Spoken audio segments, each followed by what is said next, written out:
Chapter 81 Christmas Eve comment. In fact, the Nimbus 2000's flying speed is not equivalent to that of regular broomsticks. This time Jerry caught the golden snitch faster than when he bet with Marcus and others before. Only the size of a walnut, the golden snitch exhibits signs of self-awareness. In particular, it excels in dodging. Although the broomstick's speed can catch up, the seeker's physical condition isn't much better than that of the average person, making it challenging to catch. Jerry's 5 senses were substantially improved and his body control was at the level of a martial arts expert when he turned on refreshing. Jerry reached out to grab the golden snitch, which is the size of a walnut, just as an ancient master of martial arts could capture flying insects with chopsticks. Naturally, it was not a challenging assignment. 3. The only thing that kept him pulled out throughout the entire match was the broomstick's speed. Seeing Jerry landing in front of Ms. Hooch after grabbing the golden snitch, the entire stadium had the impression that something had been put on hold at this precise moment. Angelina, who had just retrieved the quaffle, halted her movement. The young wizards in the stadium and the 2 Quidditch teams were taken aback. Jerry handed up the golden snitch, and even the referee was surprised for 10 seconds before she realized being given the golden snitch. Ms. Hooch stretched out and shouted after making sure it was the golden snitch that had been used in the match. Slytherin wins. Upon observing Ms. Hooch's signal, Lee Jordan on the commentary stand announced the game's outcome. Slytherin. Slytherin. Slytherin. Jerry. Jerry. Jerry. 6. The instant Lee Jordan began to speak, it was as if the start button had been reset, and the Slytherin young wizards loudly applauded as the entire stadium fell to its knees. Beginning with a loud Slytherin yell and ending with a loud Jerry yell. It's not that Slytherin hasn't won the match or the Quidditch Cup. It's only that there has never been a match won with such speed, precision, and legendary moments. The entire game lasted less than 2 minutes, and it only took a minute for the golden snitch to be caught after it was released. 1. This merely shattered the Hogwarts Quidditch record and even the record for all of Quidditch's recorded history. How could it not excite and inspire all the wizards in Slytherin? Marcus and the other Slytherin Quidditch players all flew to the ground, dropped the broomstick in their hands, and then leapt forward to pick up Jerry and fling him into the air repeatedly while cheering.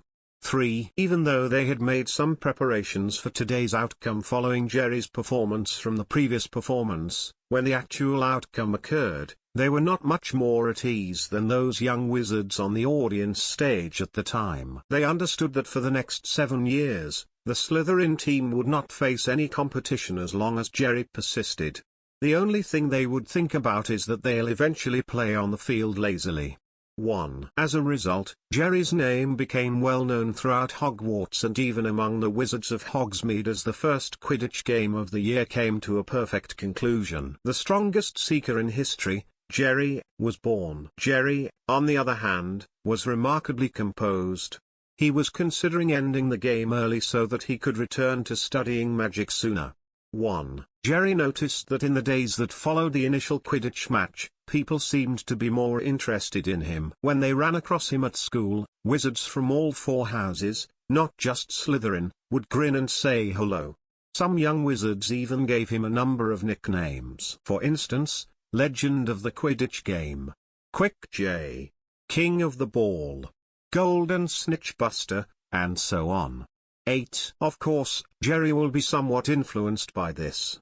He will have some benefits in several areas because of his notoriety and popularity, and generally it is still pretty good. However, he also learned about a less than ideal issue around this time. In other words, while spending time in the real world is prohibited, his physical development is not. He seemed to have gotten bigger. This also implies that his body and age will advance more quickly than those of his peers in either world when he switches between the two. 2. In the same way, if he spent 7 or 8 years in this world before returning to the other one, he would transform instantly, going from being an 11-year-old child to an adult who was 18 years old in the main world. 1. It is almost impossible to keep his identity a secret in this way. When he first emerged in a place where wizards congregated, a bright young man like him was already quite noticeable and may have come into Shield's view. He probably didn't confirm it because he had already deceived them by speaking to them in Chinese. When he was in middle school, he intended to maintain a low profile in order to lessen the likelihood that he would be discovered, and when he became older and stronger, he would obviously stop being afraid. However, it is challenging to conceal it if his body has undergone significant modifications. Obviously, this is hardly the most problematic issue.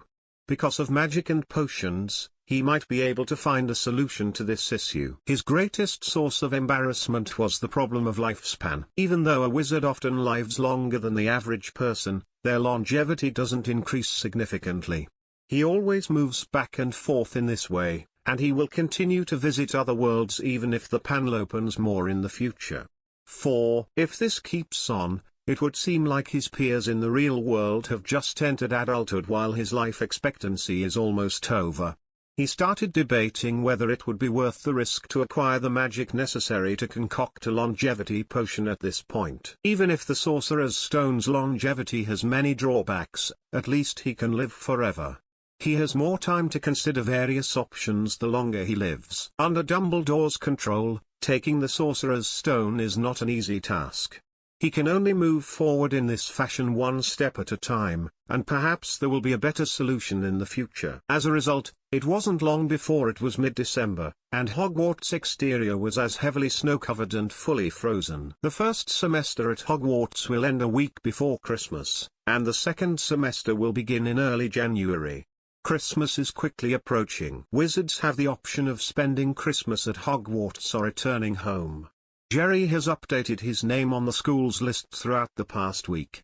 He obviously did not spend Christmas at the orphanage, as he had his own unique plans. Chapter 82, Breaking into the Library at Night. Jerry, hold on a second.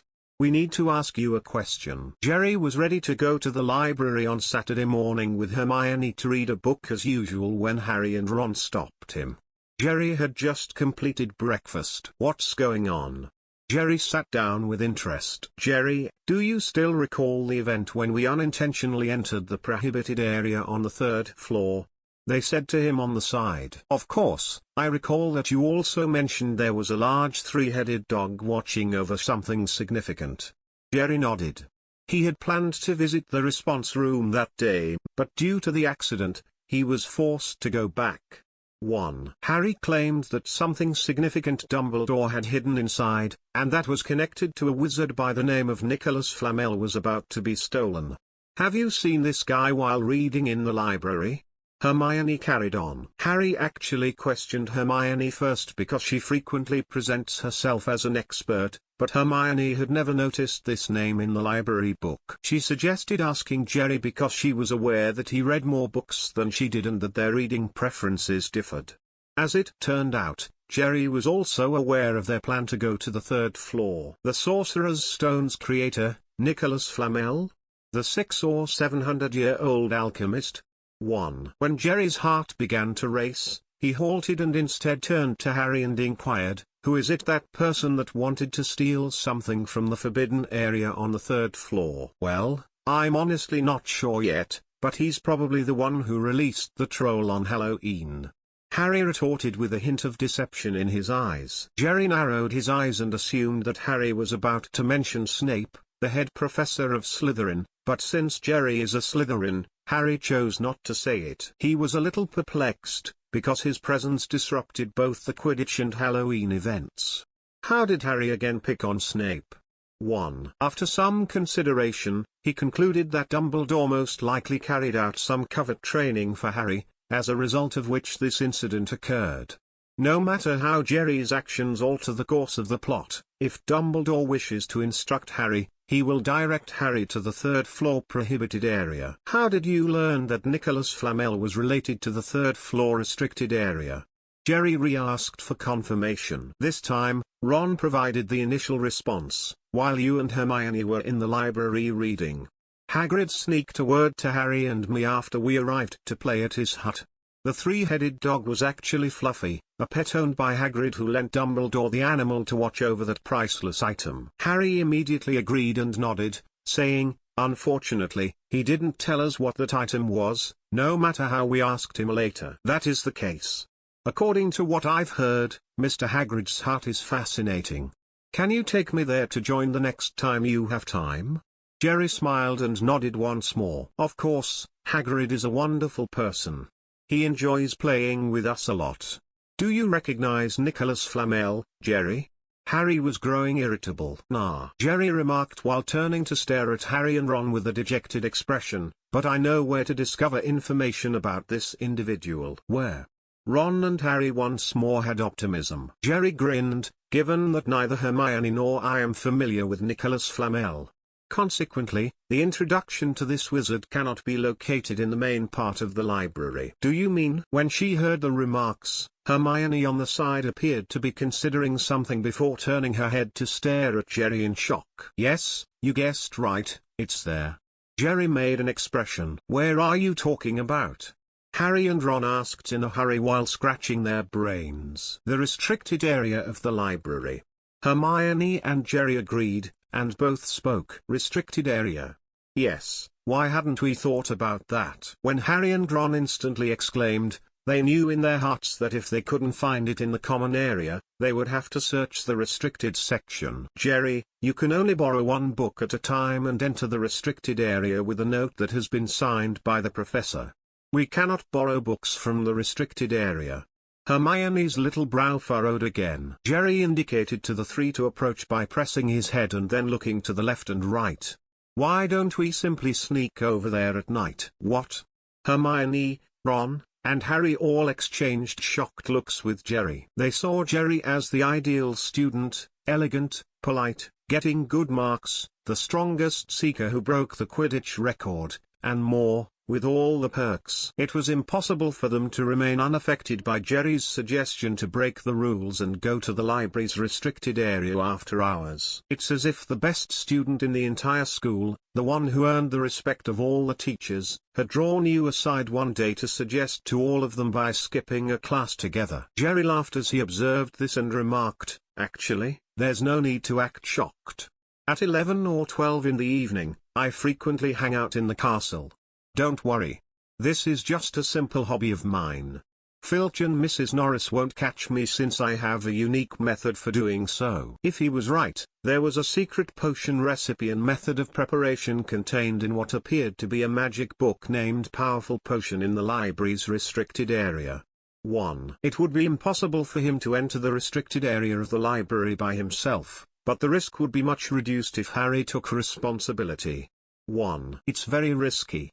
If we are found, we'll all be kicked out. Hermione cast her vote against it right away. It was clear that she disapproved of this infraction of the rules. We won't get caught. Ron believed that breaking into the library at night was so awesome. Hermione, don't you want to know who Nicholas Flamel truly is and what precisely he and Dumbledore put on the third floor? Harry urged Hermione. Regarding that, Hermione began to hesitate. Hermione, trust me, I won't allow you to get caught, Jerry said as he added one last shot at this moment. Okay, but just for this one time. After hearing the reassurance from the most dependable Jerry, Hermione nodded slowly. 2. Hermione may appear to be a touch stiff and dogmatic, similar to Professor McGonagall, but joining Gryffindor reveals that she still has a deep-seated need for this kind of adventure.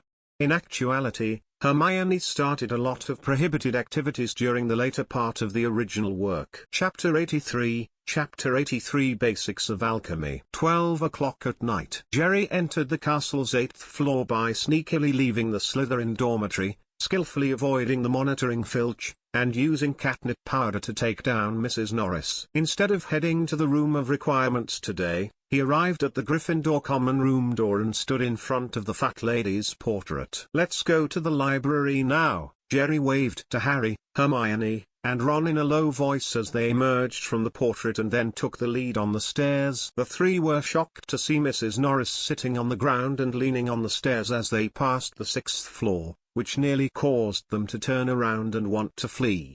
They were aware of Mrs. Norris' behavior. She usually has to lie here for 2 or 3 hours before getting back to normal, so don't worry, everything will be fine.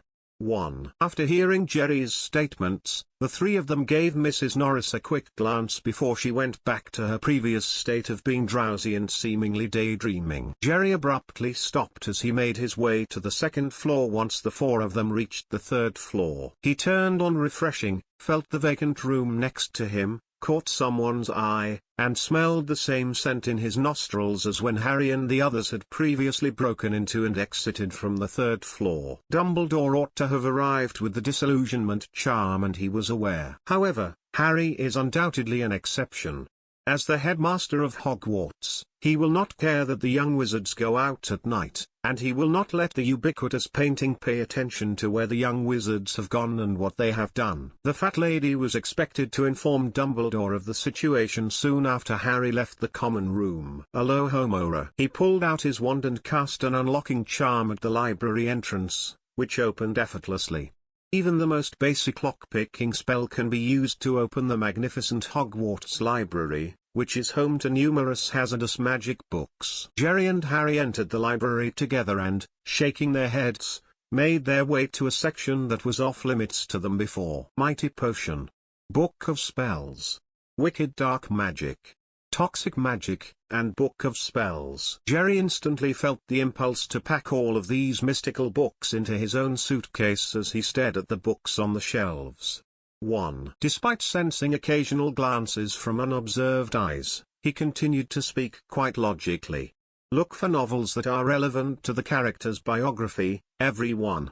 If you still can't find it, try looking through any books on potions, alchemy, etc. He might not be a typical magician, after all. He spoke, then started looking through the books. Dumbledore might be lurking nearby, so he refrained from touching any books about dark magic. He was searching for literature on biographies, alchemy, potions, etc. It's only that when he turned the pages of the book Powerful Potion, he took a bit more time to read the pages describing the compound decoctions recipe in particular. However, after remaining for another 7 to 8 seconds, he put the book down naturally, closed it, and took up another one. But by depending on the refreshing, he has already successfully learned the compound decoctions recipe and production process in these 7 or 8 seconds. Found it. After setting down Powerful Potion, Jerry continued to flick through it until he came upon a book titled Basics of Alchemy that featured Nicholas Flamel's biography. Harry had only just opened a thick, black book when it suddenly screamed in a strident, spine-tingling manner. Run. This is bad. Jerry hurriedly grabbed the Basics of Alchemy, dragged Hermione, and dashed outdoors. At the same time, both Harry and Ron recognized something was awry. A scream so loud would undoubtedly get Filch's attention. They might not be able to go if they don't do it right away. The four quickly left the library, and sure enough, they heard Filch's roaring and footsteps coming from the first floor. You're breaking the rules at school. Wait till I catch you. Jerry dragged Hermione up the stairs as he hurried upstairs with Harry and Ron. Their footsteps appeared to have caught Filch's attention since they were being closely pursued. Return to the common room. When they finally made it to the 9th level, Ron suggested that they return to the Gryffindor common room and hide there for a bit. Without a password, Filch could not enter the common room. But Hermione rejected this suggestion right away. It's too late. Even if the fat lady can be awakened and asked to unlock the door, Filch will still find us first. Hermione still recalled that the fat lady protested for a very long time before opening the door for them the last time they returned at midnight since she had woken her up. There is no such time as now, since Filch is pursuing them. Come with me. I'll show you where I may temporarily hide from Filch. When Jerry heard the approaching footsteps, he didn't argue and immediately took the three of them and raced in the direction of the Room of Requirement. Although he actually had a variety of options, he now exclusively favors the Room of Requirement. Dumbledore is still with them because of this. Jerry knew he could conceal the fact that he visited the Room of Requirement every evening from Filch and Mrs. Norris, but he could not conceal it from Dumbledore. After all, no matter how strong he is, he cannot escape the numerous paintings that cover the entire castle. At least Dumbledore is unaware that Voldemort's Horcrux is located in the Room of Requirements storage room, thus the room isn't terribly terrible. It should still be feasible to state, since a young wizard who came to play every day accidentally discovered a room where he could grant wishes. Jerry will be in a better position to demonstrate to Dumbledore that he is guilt-free, especially now that Harry's group is here. It is impossible to summon additional individuals at a whim to one's hidden base if one wants to carry out evil deeds in secrecy. Will the three's knowledge of the Room of Requirement have an impact on him? Of course not. Jerry didn't use the Room of Requirement at other times, and they couldn't use it after midnight every day. What is this? Harry's eyes widened as he observed Jerry pass the white wall and a door appeared there. Come in. This is a pretty amazing spot that I just happened to find. The three of them were brought into the Room of Requirement by Jerry, who waved his hand. Chapter 84, 4 Iron Principles. Wow, what place is this? When Hermione, Harry, and Ron entered the Room of Requirement, they couldn't help but to admire. It was a little, empty square that contained a variety of stuff, including a large, exquisitely designed bed as well as tables, chairs, and other furniture. I just happened to stumble onto this location, so I have no idea what it is. I come here to practice magic if I have nothing to do at night. Jerry approached the bed and signaled for everyone to take a seat first. You practice every night? It makes sense that you utilize magic so adeptly. Hermione looked admiring as she sat close to Jerry. She was aware that Jerry was the first grader with the best magic skills. Professor Flitwick commended Jerry for his skill in using magic as he was instructing them. Jerry was able to demonstrate in class how proficiently he could float a table at will while they were still learning and utilizing the floating spell to float the feathers. It turns out that he is not particularly gifted, but Jerry is practicing casting spells every night. The three of them admired Jerry a little more in this regard. My goal is to uphold the Wizarding Order as a moral aura, Hermione, as you are aware. I must, of course, exert more effort in magic. Jerry explained without blushing or panting. 2. Jerry has always communicated a concept to those around him so that they won't assume he'll turn into Voldemort in the future to professors like Dumbledore and Snape. His goal is to become a moral aura who firmly upholds the wizarding world's order and is incompatible with bad wizards. Now that we've cleared that up, let's go on. We shall use this location as our secret base going forward. If anything comes up the next time, we can discuss it here. Let's find out who Nicholas Flamel is. Jerry then pulled out the basics of alchemy and held it in his arms. The three of them nodded right away. Fortunately, they eventually discovered information about Nicholas Flamel despite Filch almost learning about this journey. The four of them huddled together, opened Basics of Alchemy, and started reading. The Basics of Alchemy primarily discusses the use of some fundamental alchemy and the transformation of associated magical items. Alchemy is not included in the Hogwarts curriculum, but that does not imply it is not vital. Instead, it is difficult for regular wizards to succeed since it is too advanced and complex. 1. Young wizards typically study the history of magic, spells, potions, etc., whereas alchemy focuses mostly on refining objects with magical properties and permanently imprinting the original limited-use spells onto objects. Like the Time Turner, the Wizard's Night Bus, the magic car from Weasley's house, and a variety of other magic-related artifacts, including Professor Quirrell's suitcase that Jerry is currently holding. 1. A few people found alchemy to be too complex to understand, but when they turned to the back, they noticed Nicholas Flamel's name in the introduction regarding the well-known alchemist. The Sorcerer's Stone is a mystical substance with incredible properties, and it was only known to have been created by Nicholas Flamel, a prominent alchemist who was born in 1327.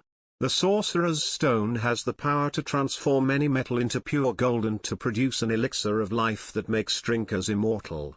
2. There have been numerous claims made concerning the Sorcerer's Stone over the years, but Nicholas Flamel, a well-known alchemist and opera enthusiast, currently owns the only one that still exists. My God, has he already lived for over 600 years? Hermione shouted. Surely that large dog is watching over Nicholas Flamel's Sorcerer's Stone. Given their friendship and the fact that he was aware that someone was attempting to take the stone, I guess Nicholas Flamel begged Dumbledore to hold the stone for him. He did it by taking away the Sorcerer's Stone from Gringotts. Harry seems to grasp every concept at once. Who wouldn't enjoy a stone that could make them immortal and convert into gold? Ron gave a shrug. It is believed that Dumbledore has set up a number of defensive strategies inside, and that is why the large dog is defending it. Nobody could ever steal that Sorcerer's Stone, in my opinion. Jerry also shared his viewpoint. He used the refreshing to quickly absorb the information on alchemy in the magic book while he spoke, but he kept his eyes fixed on the magic book in his palm. Alchemy piqued his interest greatly. Jerry practically remembers it with a photographic memory while the refreshing is on. 2. He calculated that it would be extremely challenging to grasp the profound knowledge of alchemy in a short amount of time, even if he turned on refreshing, but memorizing it would be considerably faster. Write it down, and he can read it slowly when he has the time. Jerry eventually retained all of the information from the full basics of alchemy in his head after around 30 minutes. Filch should have almost departed. You guys go back to the dorm, I'll covertly return this book to the library, then I'll go back to the dorm. Following a silent exit from the room of requirement with Jerry, the three of them nodded. The four of them are certainly closer than they were before after their adventure-filled trip to the library, especially because Jerry shares a hidden base with them all. Although Jerry had previously assisted Harry and Ron on the train, they were not assigned to a house and did not attend classes together. Despite having a strong relationship, they didn't communicate with one another. In essence, Hermione and Jerry have a closer friendship than Harry and Ron do since they talk about magic and read books together so frequently. However, after this point, things between the four of them improved significantly. According to a saying Jerry had heard in a past life, the 4 iron principles are the kind of experience that may forge a strong bond between people. We carried our guns together, went through windows together, split the rewards together, and returned home together.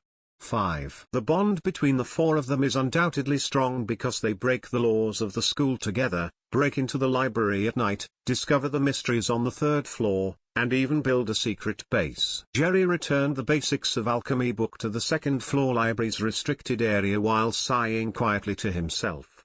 He had first intended to see whether he could read any other books, but after sensing the ominous gaze that never left him, he gave up. Yes, Harry has already gone back to the dorm, so he naturally doesn't need to follow.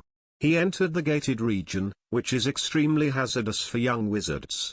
Dumbledore was bound to follow. There's no need to take any more chances because the task for today has actually gone above and beyond his expectations. Jerry returned immediately to the dorm after leaving the library to sleep. Chapter 85 Christmas holiday begins. Up to the holiday break, nothing noteworthy had occurred since they learned who Nicholas Flamel was. As usual, Jerry is studying diligently, although at this time, the concentration is on making potions rather than the spell. He spent most of his time reading books about potions when he visited the library, and most of the inquiries he posed to Professor Snape concerned potions. This immensely pleased Professor Snape. 1. During this time, Jerry and Hermione visited Hagrid's hut on Harry's invitation and struck up a casual acquaintance with him. Hagrid was astounded to see a Slytherin companion with Harry and Ron, because he was aware of Harry and Ron's intense loathing for Slytherin. However, as they started getting along, Hagrid soon saw that Jerry was different from a typical Slytherin, particularly in how much he liked his rock cakes and appeared to be fascinated by magical creatures. Hagrid's fondness for him was immediately satisfied by this. 1. Hagrid prepared the rock cake so hard that it would knock Harry, Ron, and Hermione's teeth out, and they were all in disbelief that Jerry could eat it. He believed that this was something that he loved even more than Jerry's superb magical talent, especially for Ron. Jerry can only say that he is in great shape and the rock cake tastes delicious. Thus, the official start of the Christmas holiday has arrived. 5. With the exception of a few who lingered in class after breakfast, the other young wizards went back to the dorm to pack their belongings. Like they did when they first started school, they will eventually board the Hogwarts Express together and depart from Hogwarts Castle, and Jerry is no different. However, he has very few possessions because he has already tossed the majority of them into his magical suitcase. Merry Christmas in advance. When Jerry approached the door while appearing to be contemplating something, he had already packed his belongings and was pulling a suitcase. While still packing, he turned his head to wave at Draco and the others. Draco and the others appeared somewhat stunned. They didn't anticipate Jerry, who generally reads books and avoids them, would approach them and introduce himself today. However, for some reason, the three of them were feeling a little content right now. Thank you, and Merry Christmas. Jerry pulled the suitcase and nodded before he left the Slytherin common room. When Jerry reached the first floor, he instead went to the Great Hall instead of immediately following the line of young wizards to Hogsmeade Station.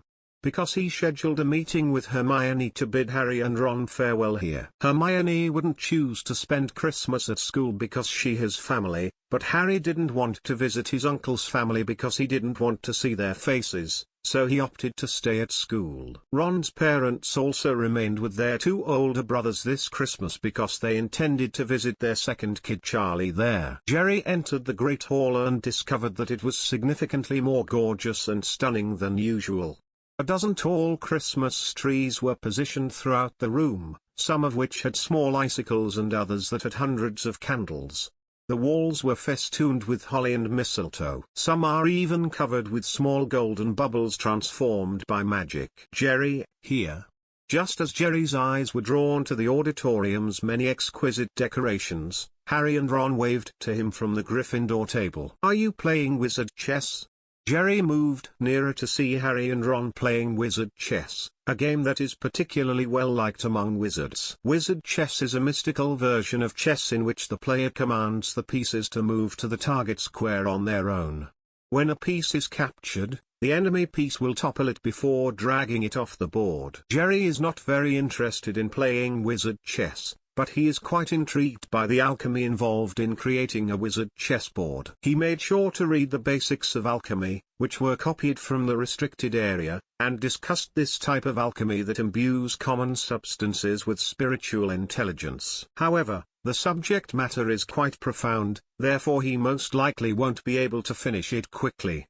Jerry was still astonished by this type of alchemy's ability to imbue common materials with spiritual knowledge. If you don't look into it, it appears to be nothing, but if you do, you'll realize that this type of alchemy is actually against the laws of physics and is even a little frightening. This is the same as inventing a brand new race or life, which is on the level of God. 2. Although it is still a long way off from the actual creation of life, it has already started to move in that direction. Similar to how those chess pieces are still disputing and expressing their own thoughts to Harry and Ron despite only being there to carry out commands, showing that they already have a personality or soul of their own. There is also the magical vehicle that Arthur Weasley used magic and alchemy to change. Because of Ron's excessive use, it ran into the Forbidden Forest and afterward was irascible and refused to leave. The Sorting Hat, which has a lifespan of thousands of years, is what stands out the most. It not only possesses intelligence on par with humans, but it also possesses unique magical skills. You saw his horse. Why are you sending me there? Whether or not he made a sacrifice, send him. When Harry's bishop on the chessboard heard that Harry wanted him to go ahead, he angrily ordered the soldiers next to him and pointed at them. When Harry realized this, he scowled and said, "My chess piece doesn't trust me enough. I'm an expert at playing wizard chess, so even Hermione can't compare to me. It's pointless to put a trust." Upon hearing this, Ron proudly raised his chin. This is the only ability he can show at present. Do you want to play a game with me, Jerry? When Harry was done, Ron rolled his eyes and looked at Jerry, who was too talented. He can boast about it later if he defeats Jerry in wizard chess. I don't have wizard chess. After Christmas, I'll get a set, and we'll play when school resumes. 1. This time, Jerry simply intended to take some time to practice alchemy since wizard chess is not particularly difficult. It can be said that he has learned the basics of alchemy if he can create a set on his own. Jerry, Harry, Ron, you're all here. Hermione, at this point, enthusiastically strolled toward the three of them while pulling a huge luggage that nearly reached her height and was draped in a Gryffindor scarf. How do you have so many items, Hermione? The Christmas break is only 2 weeks long, not 2 months. Jerry believed that Hermione must have jammed all of her items inside the suitcase, or it wouldn't be so stuffed. But I believe that this stuff will be used in the holidays.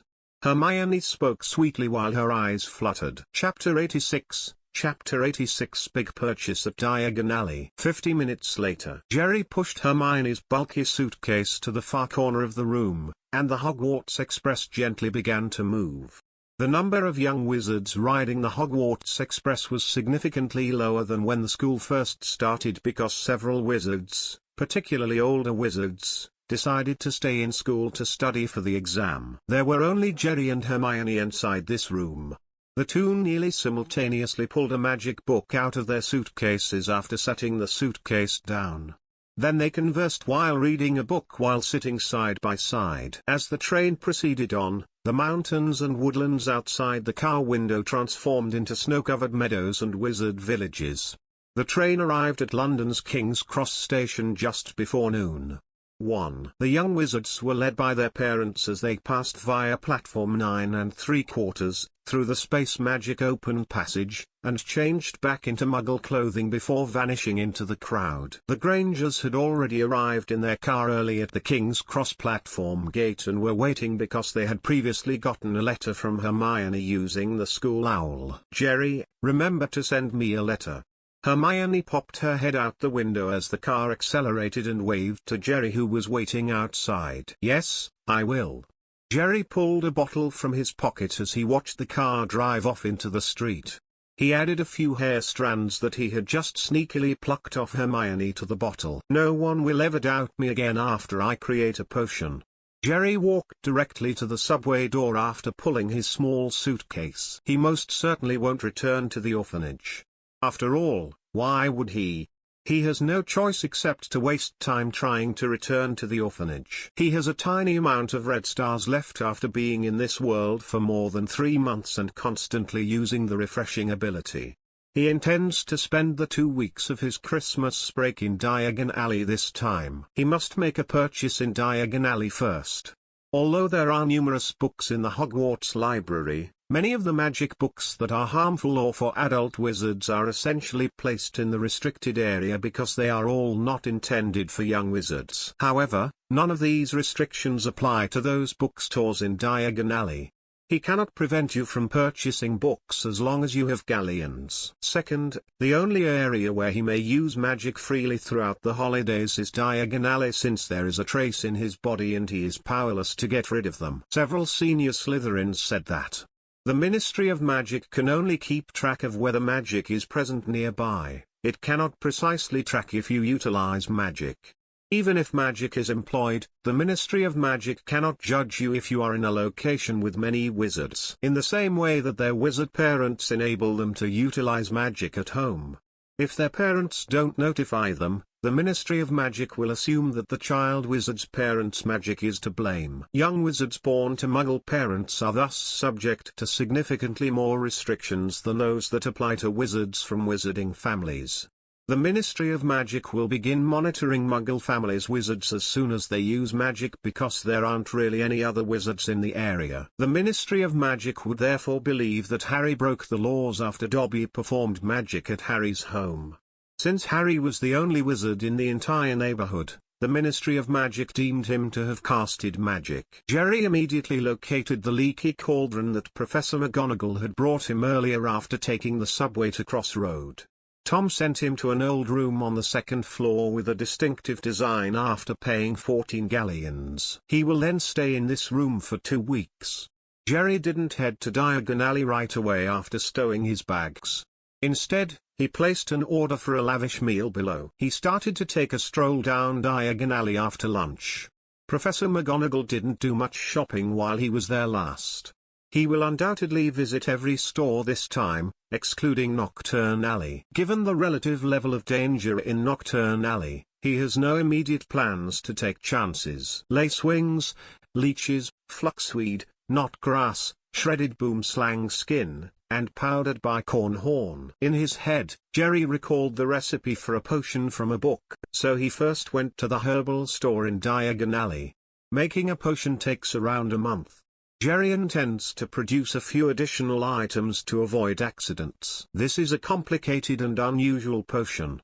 Few people are aware of it, and even few use it, because it uses a variety of herbs and is expensive. Jerry saved a lot of herbs by carrying Professor Quirrell's supplies in his bag, but he still had to spend more than 200 galleons to purchase the rest of the supplies. Jerry gave a ballpark figure. It will take at least 200 galleons to buy all the components for the potion. It is approximately the same as a month's pay for a regular Ministry of Magic employee. No wizard would spend a month's salary on these pricey medicinal ingredients to create a potion that would only last a few hours, unless there were exceptional circumstances. 1. After making some purchases, he immediately walked to Flourish and Blots, the biggest bookstore in Diagon Alley. "What book do you want to purchase?" An employee rushed up exuberantly as soon as they saw Jerry enter the entrance. Jerry didn't bluff, he immediately pulled out a bag of galleons he had prepared earlier and placed it on the table. "I need standard spells, grade 2, standard spells, grade 3, standard spells, grade 4, standard spells, grade 5, standard spells, grade 6, standard spells, grade 7, intermediate transfiguration guide, advanced transfiguration guide." 3. Jerry explained everything he had learned about spells, potions, and magic from grades 1 through 7 in a single breath. Now that he is wealthy, he has no reason to proceed step by step. Instead, he would prefer to get everything at once and then go back and study leisurely. 1. He now has some basis, so even while the effect of self-study is unquestionably not as excellent as that of class, it can still be useful with refreshing. Like some powerful spells, sometimes the power he employs, as long as he uses it successfully, can save lives even if it falls short of expectations. He intends to buy back some books, including some that are unavailable at the library, store them at the villa in the suitcase and read them carefully when he returns to the real world. Particularly in the wizarding realm, so-called knowledge truly is power. The real valuables are these magical books, therefore it's unfortunate that his galleons would not be sufficient. Chapter 87, Chapter 87 Panel Upgrade. Do you have any magic books that describe the disillusionment charm, by the way? Jerry questioned with considerable anticipation after packing a sizable number of magic books into the bag the clerk had handed him. He approximately turned around just now, but there was no book in the bookstore devoted to explaining the disillusionment charm. The study process for the disillusionment charm, an advanced spell that is a form of invisibility, is detailed in the Hogwarts handbook. But like apparition, this form of a spell is quite difficult, and even senior wizards might not be able to master it fully before graduation. Finding a magic book that focuses on the disillusionment charm and describes it in detail would be very beneficial for learning this spell. It will be much easier for Jerry to begin activities in the main world in the future once there is the disillusionment charm. I'd say there is. However, there is something I must share with you. The clerk's expression showed hesitation as he heard this. "What do you mean?" Jerry asked with suspicion. "Follow me," the clerk told him. A while later, on the second floor of the bookstore, Jerry questioned the clerk as he regarded a line of barren bookshelves in front of him. The clerk remarked while pointing to the bookcase helplessly, "Our employer ordered 200 copies of the Book of Invisibility a few years ago since the disillusionment charm was highly well liked by young Hogwarts wizards. You can see that they are all invisible on the bookshelf as a result." 1. Jerry approached the bookshelf while still speechless, and sure enough, he touched the magical books that were invisible to the naked eye. However, when he attempted to take out a book and open it, he discovered that he was still unable to see anything because every page was invisible. "Is there no alternative?" Jerry really wanted to learn the disillusionment charm. It's not that there is no way at all, but doing other things would not be sufficient to totally restore it. The clerk remarked, scratching his head. Can you elaborate on that point more? Jerry went on. The employee shrugged. It can actually be cracked with common cracking spells, but it will instantly turn invisible once more in just 20 seconds. It must be continuously cast. No one wanted to cast a spell 1,000 times just to read a book. Thus, no books have been sold for a number of years. 1. I get it now. I'll get one. When Jerry heard this, he grabbed the Book of Invisible Magic and descended to the first floor. Normal wizards would actually need to cast hundreds of times to break the spell, but he doesn't need to. He has a photographic memory because of his red stars, so he can swiftly jot down all the information in the book before leisurely going over it again. He won't quit, even if it actually does take thousands of attempts to cast the spell. After all, it is crucial to use the disillusionment charm on oneself, thus it is worthwhile to learn and practice beforehand. He proceeded to the Diagon Alley thrift store after leaving the bookstore to see if he could find any used books that he was unable to purchase there. This prevents Jerry from daily researching magic and concocting potions in his own bag.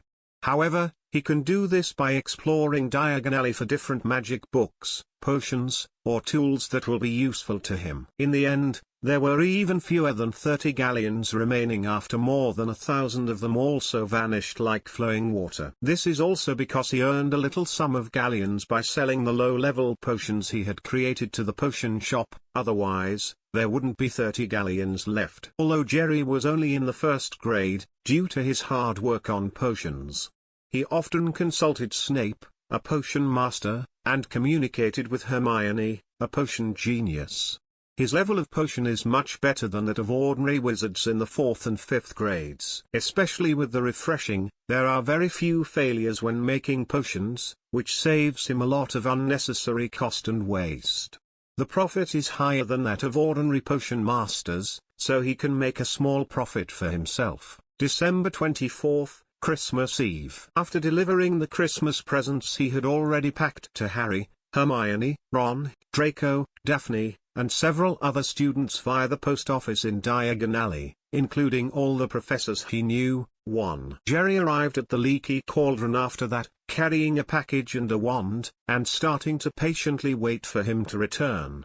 Jerry wouldn't merely give Hermione and the others things on holiday as significant as Christmas since he was an adult and had worked for a number of years. He can give it all away if he wants to, especially to the school's professors. He wants to pose a question later and can elaborate on it once the relationship is established. Even Dumbledore received a set of the most modern woolen socks. 2. Additionally, if you gave the professors Christmas gifts, they would feel guilty if they didn't give them back to you. Regardless of how you calculate it, the gifts they return will undoubtedly be superior to the ones you gave, thus it won't be a total loss. The countdown begins.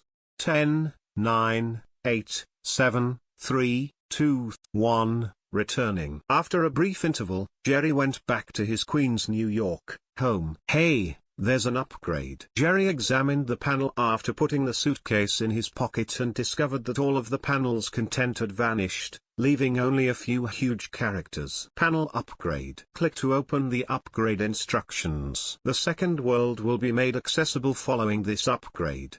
At the same time, inanimate objects won't be the only things that can be transported. The time of the upgrade is undetermined. The red star will be counted normally during the upgrade period. 8. Jerry's eyes gleamed after reading the upgrading instructions. He will be able to travel to another world to learn magic in the second world, in addition to the Harry Potter Wizarding World. 2. Even one magic in the Harry Potter world has already been very helpful to him. The sentence that you can carry items is not restricted to inanimate objects made Jerry's pulse beat even faster. If he can learn other sorts of magic, his potential for future development will be elevated to another level. 2. When he had previously traveled, it had been made very obvious on the panel that he could transport inanimate objects through time, like wands, broomsticks, and the tranquilizer sniper rifle. But living things, like his cat Crookshanks, people, different magical creatures, etc., cannot be transported. 2. This limitation will be removed after an upgrade. In other words, it wouldn't be an issue for him to bring Hermione to the main world if he so desired. 2. The question of whether he could use the suitcase to transport a group of wizards to the main world and then organize them into a wizard army to repel Thanos' invasion really captured his mind. 9. Other worlds, as well as the Harry Potter world, are included. Naturally, the assumption is that he must be physically strong enough to be able to do that. Chapter 88, Chapter 88 The Imperious Curse. Manhattan, here I come. Jerry flew from the abandoned factory building to the most dangerous part of Manhattan in the middle of the night while wearing brand new wizard robes and riding Nimbus 2000 that had been taken out of the suitcase. He paid a premium fee at the Diagon Alley shop for a custom-made wizard robe, which is what he is wearing right now instead of an ordinary wizard robe. It is a wizard robe incorporating the Protego charm's shielding power through alchemy. He will be significantly less at risk from some common weaponry thanks to this wizard robe. He now dares to travel to Manhattan in order to obtain a red star. Therefore, he had no choice but to focus on Manhattan, where crime is so common that even the police don't dare to take care of it. Today, with his frequent dispatches, Queens District has a very low crime rate. They are small steals at most, and there aren't many red stars left to farm. Manhattan is unique. It is a haven for criminal activity since there are so many murder, robbery, rape, and human trafficking events there every day. Additionally, it is a haven for red star farming. The local crooks have expanded into an industrial chain and a sizable black market empire rather than fighting alone. These folks will unavoidably be impacted by Jerry's actions, and they will get some of Jerry's actions. Why did he not visit there earlier? He's merely concerned that a bunch of individuals will use heavy weapons to shoot him down at that moment, and it's not impossible for them to even shot you with a bazooka. As of right now, he is much stronger than he was when battling the abomination thanks to the Protego charm in the wizard's robe and all the new spells he has learned. He also purchased numerous medicines for healing, detoxification, and other purposes, which substantially increased his safety. It's time to take a risk and cause a stir. Jerry sped through Queens, flew across the East River, and reached Manhattan under the high-speed flight of Nimbus 2000. Only the East River separates Manhattan from Queens, thus traveling at high speed with Nimbus 2000 and arriving at his destination in less than 30 minutes. It truly is a sinful paradise, Jerry sighed while floating in the air and gazed down at the vast, dark area. He whipped out his wand and saw down on a broomstick to the nearest crime scene. He apprehended the criminal who was targeting 3 girls that were screaming for help in the alley, and the criminal was scared in an instant by his appearance. Quick healing. 1. Use the healing charm to heal the bystander before immobilizing the shooter. Jerry continued appearing at the scene of the crime. The empty red star counter eventually started to progressively fill out once more. 2. He also came across guns at this time, but they were quickly stopped by his brand new wizard robe. In fact, when Jerry activates the refreshing, it is still challenging to shoot him with a gun as long as kept his distance from them. 2. Jerry departed Manhattan at 2:30 in the morning as he observed the red stars kept growing. But as he prepared to cross the East River and head back to Queens, he noticed a transaction in a container area by the river that didn't appear entirely legal. Jerry quietly landed on the top of the large crane at the dock and carefully peered below. The two groups didn't appear to be a businessman at first glance. It looked more like sketchy people who conduct business at the pier between 2 and 3 in the morning. The people in the back even had pistols in their hands as the two leaders carried suitcases and muttered there while Jerry had no idea what they were talking about. They were carefully spread out so that no strangers could get close. Jerry estimated their number to be close to 40. Each person in the two groups was carrying a gun, and some of them were also carrying rifles. It is a black market transaction. I wonder if there are any red stars from handling these people? Jerry hesitated a little when he touched his chin. More than 40 armed criminals are present who are difficult to tangle with and who are not like regular street gangsters. He truly doesn't want to descend and face this danger if there are no red stars. But this hesitation only lingered in his head for a moment before it vanished entirely. Because one of the suitcases, which was actually filled with money, was opened by one of the two groups' commanders underneath him. There's a lot of money in it, the total may exceed $100,000. Because even a superhero like him doesn't have a lot of money, compared to the typical robber. Fortunately, after saving a lot of people, he didn't get many monetary rewards from it. However, it is estimated that there are at least a few $100,000 US bills in the entire suitcase below. It would be wasteful for him not to take it because this person is engaging in an illegal transaction, and perhaps there are also Red Stars rewards for stopping them. 1. Jerry decided, but he didn't go down right away. He immediately went down since there were so many people carrying firearms. Although he can deflect bullets, the Protego charm is not making him invincible. The wizard's robe shields the body, but not the head. There is no need for that. Undoubtedly, a surprise attack is the kind of tactic that was most suitable in this situation. He threw the Nimbus 2000 into his suitcase and cautiously stepped around a container as Jerry snuck by holding the wand. Imperio. 3. A strong, white man with a ferocious face was vigilantly scanning the area while holding a gun when he felt a bright light suddenly flash in front of his eyes. After that, he had a brief loss of consciousness followed by the onset of intense joy in his heart. 1. Go cautiously approach the man dealing with your boss, and shoot him a few times in the back. In his heart, a very sweet and kind voice manifested itself. Although he knew it was wrong, he couldn't help but obey the voice's commands due to his intense satisfaction. He smirked as he slowly abandoned his post and made his way to the middle of the transaction. Mark, what's the matter? Did you find anything? What are you doing? The boss saw his subordinates coming over and thought something was wrong. However, the man disregarded him and instead pointed a gun at the boss while smiling. Bang! Bang! Bang! The boss wasn't prepared for the long-term trade partner to have one of his partner's subordinates shoot him dead on the spot. The other group then began to shout loudly and pointed their guns towards the boss who was standing and the man who Jerry was controlling after the scenario briefly froze. Gunfire from both sides erupted after that. Chapter 89, Chapter 89 Moving into middle school. Dark magic really works well against this type of person. Jerry nodded happily as he observed the conflict between the two sides at the dock. He used the Imperious Curse, which he had learned from Quirrell's notes, to cast it just now. He wasn't exceptionally skilled, but it was clear that he could make blunders when facing regular people. His spell reserve has significantly increased since last time. Sometimes it is more effective to use flexible use of spells with various effects rather than fighting with those who have modern weaponry. Similarly, he is no longer required to move. All he needs to do is stand back and observe the conflict between the two groups. Most of the Harry Potter world's magical weaponry lacks the high-tech lethality of today's weapons. But some magical spells are difficult or even impossible to defend against and cannot be duplicated by most modern high-tech. Accio suitcase. The two suitcases that had fallen in the midst fell directly in the direction of a certain container just as the two groups started shooting at each other because the boss was dead.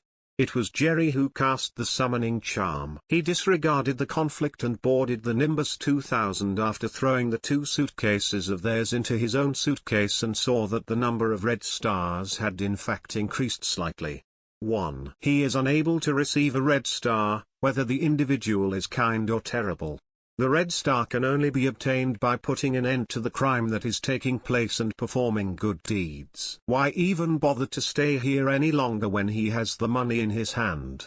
1. Jerry sneaks back home by returning to the abandoned warehouse and packing everything into his suitcase. He hasn't yet mastered the disillusionment charm, but he won't have to enter and exit the warehouse repeatedly once he does. Instead, he can just fly back home invisibly. It shouldn't take too long to learn about a spell that turns him invisible since he has the books for senior classes. Early the next morning, Jerry dropped off his younger sister Aisha at the elementary school by bus after breakfast. Naturally, he and Aisha would return to school after the summer break. It's just that Jerry has wonderfully moved into middle school as of today, while Aisha is still a primary school student. As a result, his school is now a middle school rather than the previous primary school. Public middle schools are fairly common, and so is his middle school. The primary characteristic is how far it is from his old school. Most likely, students who previously attended the same school won't select this one. Haas had intended to enroll him in a private middle school at the time. Jerry declined, despite the fact that private middle schools' tuition costs were significantly more and their academic standards were higher than those of public middle schools. He worked really hard in every area of his performance because he wanted to receive a red star. As a result, he was well known by all of the professors and students at the school and was a true man of the hour before. He no longer cares about it. Therefore he doesn't need to express himself as much as he once did.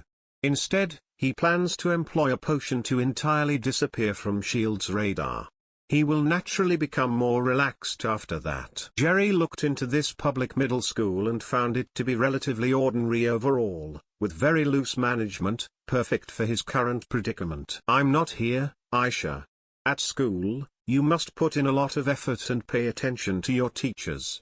When you get back, you must inform me if someone has dared to bully you.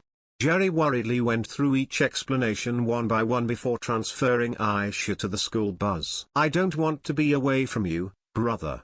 A bit dejected, Aisha said. Jerry offered some consolation, saying, it's okay, you'll attend the same middle school as me when you start there next year. Jerry was going to turn around and leave when his ears suddenly jerked and the corners of his mouth twitched uncontrollably as he saw her board the bus and the school bus begin. His refreshing was still active in the morning because he made the potion in the bag, which causes his ears to hear much louder than usual. He just barely heard Aisha shouting out the window of the school bus that had just departed, I finally got rid of the Demon King Jerry.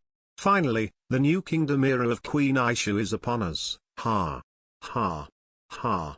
2. It is inevitable that Jerry will help Aisha learn using the traditional educational approach, given his prior learning experiences. He has made an effort to not be concerned about Aisha's academics when at home.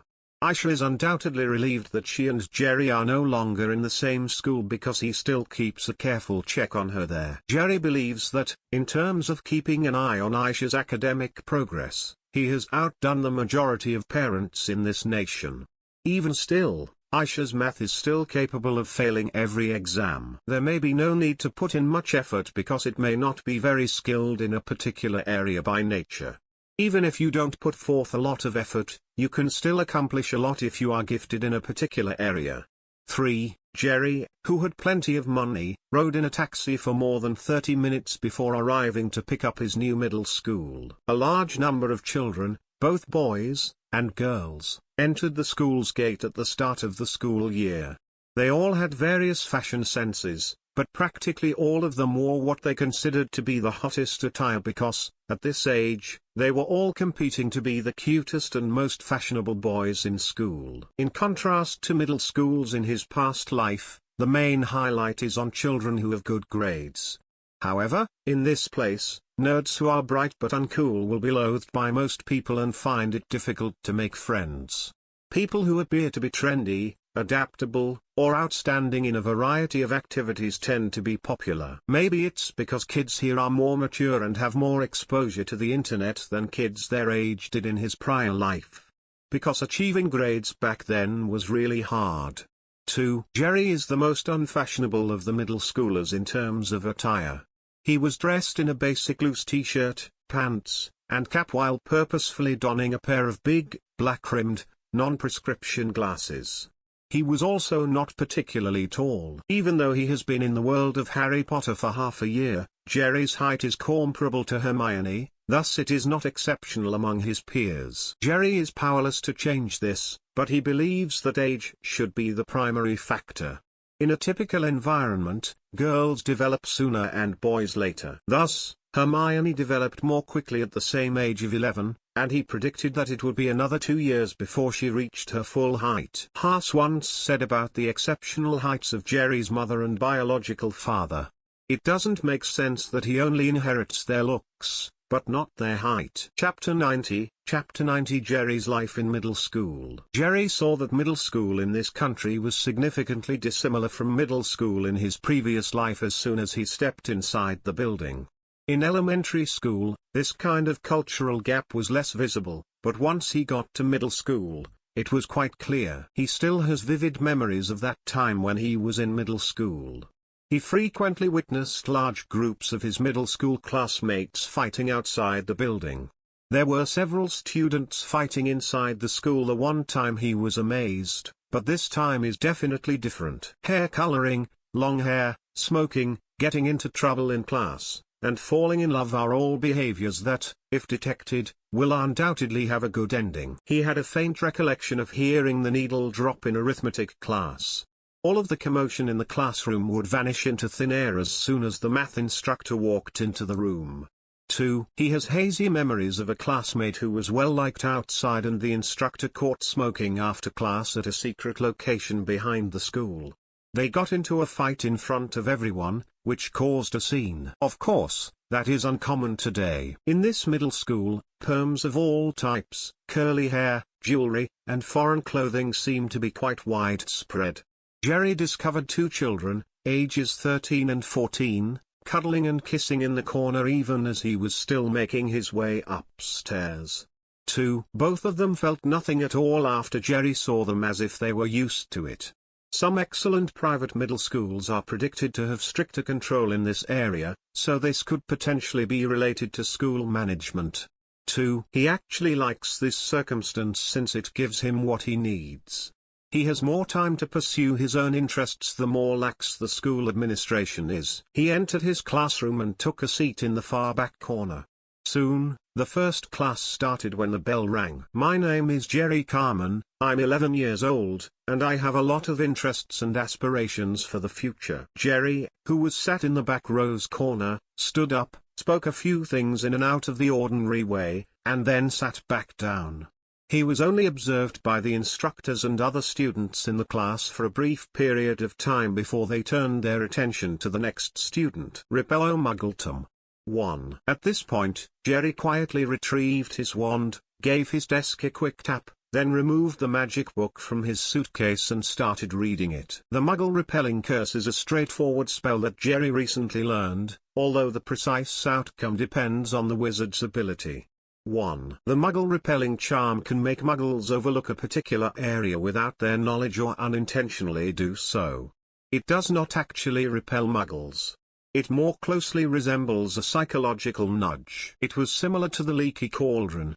Although he can clearly see it between the bookstore and the record label, onlookers were unconsciously swayed and chose to ignore it. One can only perceive it after being specifically reminded by the wizard and getting over the psychological barrier. Jerry then used a Muggle-repelling spell on a spot close to his desk to make the teacher, and the rest of the class unconsciously disregard his whereabouts. So long as the movement is not too loud, it won't matter what he does here because it won't draw attention. 1. Of course, he would still be found if the teacher had asked him by name. However, Jerry will activate the refreshing while reading the magic book. There is no issue as long as the teacher announces his name and he can promptly respond in advance. Public schools are also less rigid than private ones. Students rarely ask questions, and there is more freedom for everyone in the class. Nothing particularly significant needs to be done on the first day of class. The main objective is to introduce yourself to and get to know your classmates. Jerry learned the names of all his teachers and classmates on this day but failed to make any new friends since he was too busy learning about the disillusionment charm and the potion formula. He is in dire need of this right now. This is how the first day of middle school went by, which was pretty smooth. It should have been like that. However, there was still a small issue when the two classes combined for physical education in the previous period. To help everyone fit in amicably in the first session, their PE teacher, a middle-aged white man who is short and a bit fat, performed a simple game called Gladiator. 1. The rules are simple. The two teams of lads from the two classes compete to take the red flag that has been planted on the other side of the lawn. They are free to employ whatever technique to impede the other team members during the process. The winning class will be the first to alert the teacher with the red flag. 1. As cheerleaders, the girls in the class support the boys. Despite the fact that there is nothing to do here, Jerry decided to play about when the opportunity arose. The kids in their own class were unable to recognize them all because it was everyone's first day of class.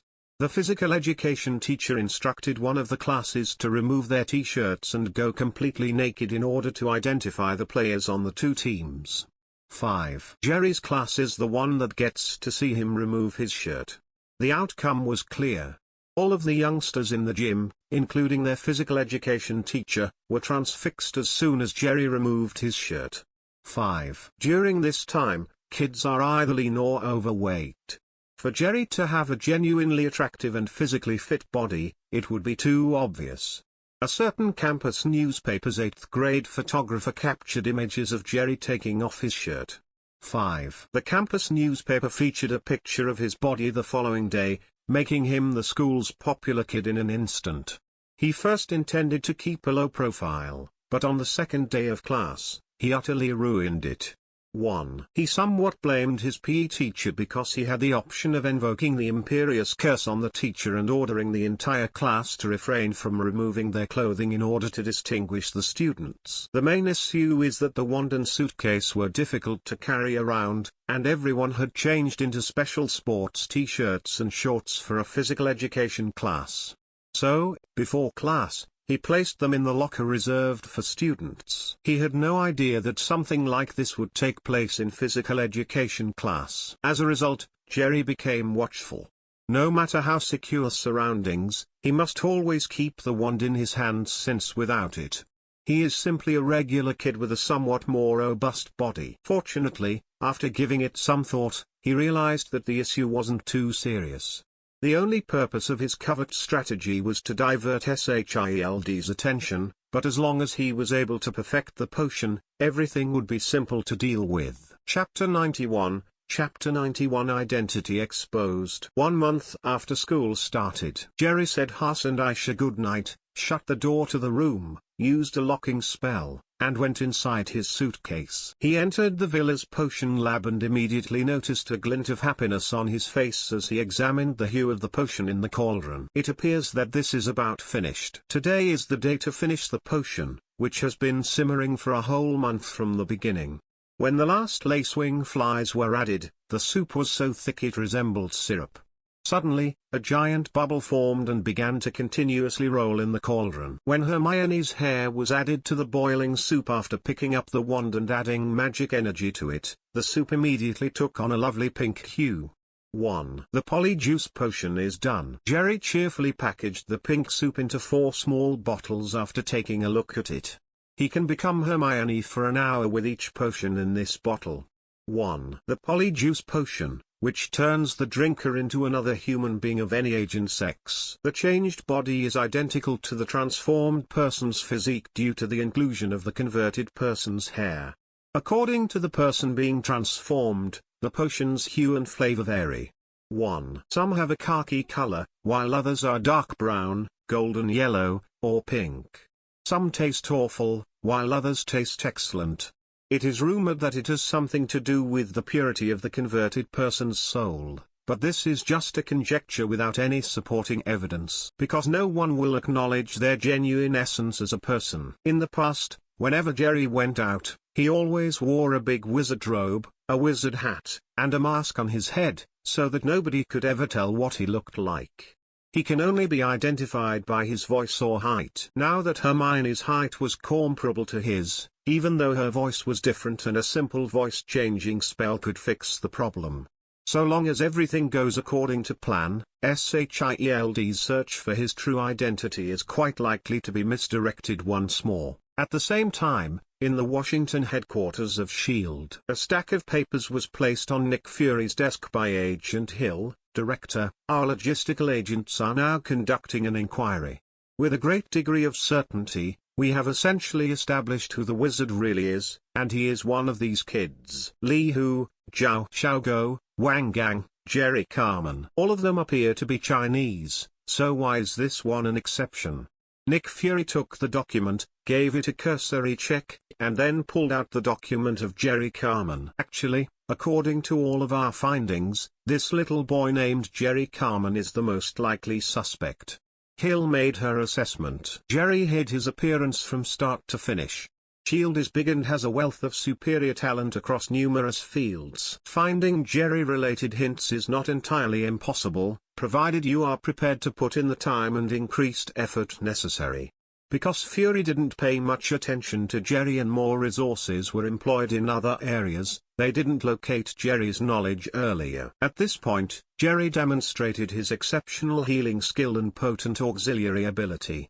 Naturally, Nick Fury also stepped up and intensified the investigation. Agent Hill was able to organize additional agents to help with numerous investigations because she was in command of this situation. She swiftly locked in a number of more qualified kids by tightening the case-by-case exclusion criteria. The most notable was Jerry Carmen. He initially turned away due to his lack of Chinese ancestry, but an agent soon realized that since the boy appeared to be an expert cook, it was quite possible that he could also speak Chinese.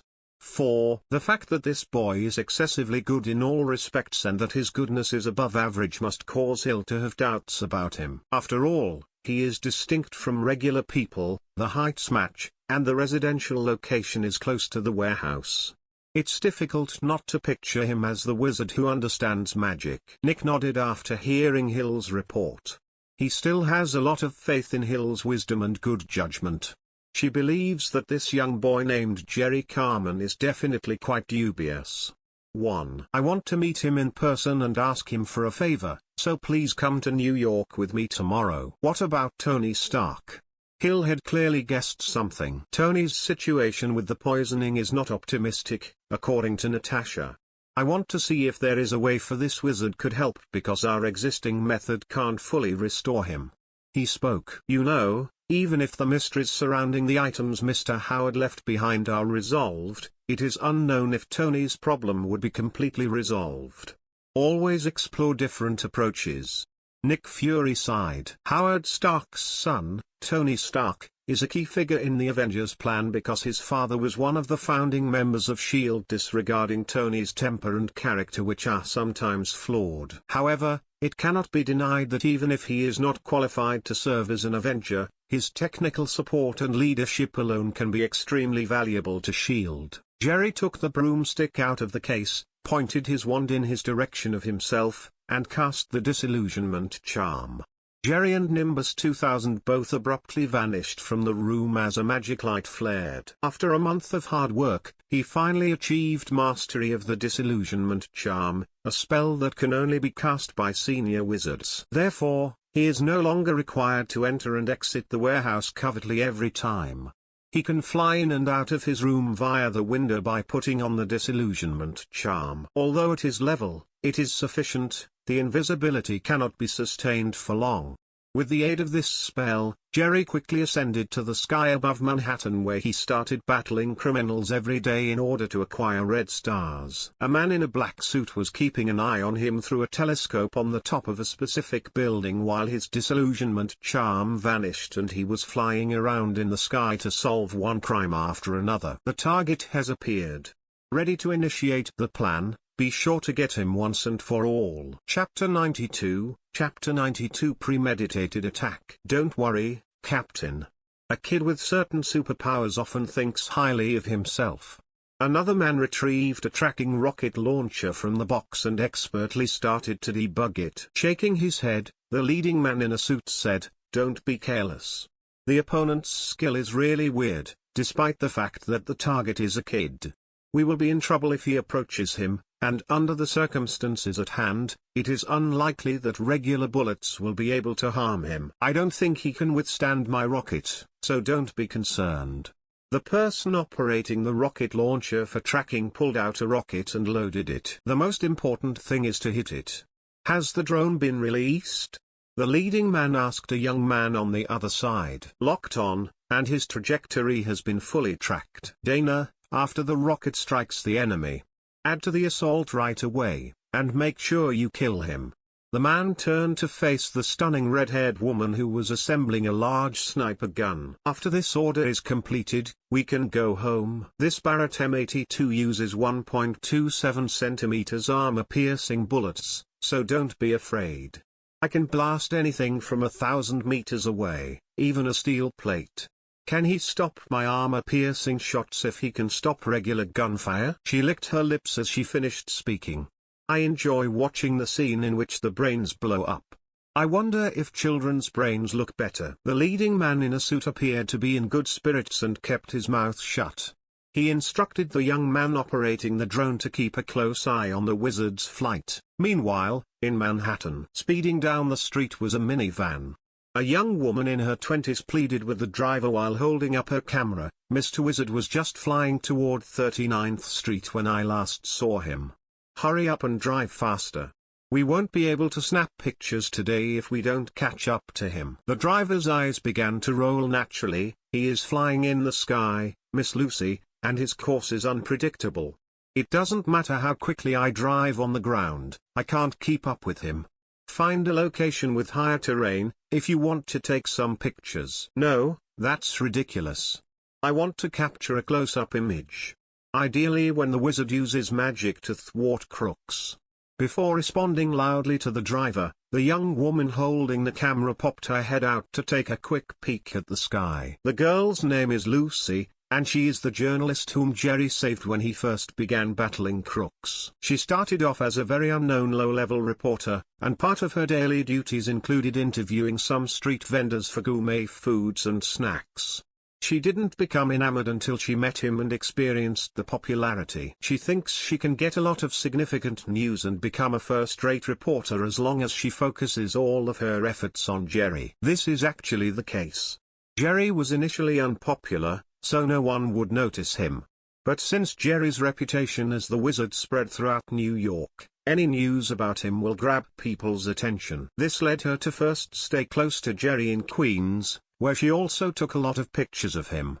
Since she personally reported the fire incident, she has been promoted within the company. She would therefore go there nearly every night to only take a few decent pictures when she learned that Jerry frequently made appearances in Manhattan to fight criminals. Right now, it's difficult. Because every time this wizard captures the criminal, he does it so quickly. He basically appears from a great height and disappears after casting a few magic spells. Even if the crime had occurred nearby, it would have been resolved by the time they had arrived. Consequently, whether it was Lucy or other journalists who had the same ideas, it was challenging to capture the wizard subduing criminals in sharp, high-definition photographs. Petrificus totalis. Jerry took to the skies on a broomstick after finishing off with a robber. He grimaced and felt suddenly as though he was being watched. When he turned the broom, he discovered two drones nearby and the drone's camera right away. Is it SHIELD again? It doesn't seem that way. Jerry's sense clearly detects a very strong malice during this surveillance compared to the drone surveillance sent by SHIELD the previous time. Reducto. One drone was instantly disintegrated on the spot with a wave of the magic wand, but before he could execute another spell, another drone had already escaped in the direction of the west. You want to run? As soon as Jerry picked up speed, the Nimbus 2000 tore through the air and pursued the evading drone. Although the drone moves quickly, the Nimbus 2000 moves at a speed close to its top speed of 200 km per hour, and Jerry quickly increased the gap between himself and the drone. 1. Reducto.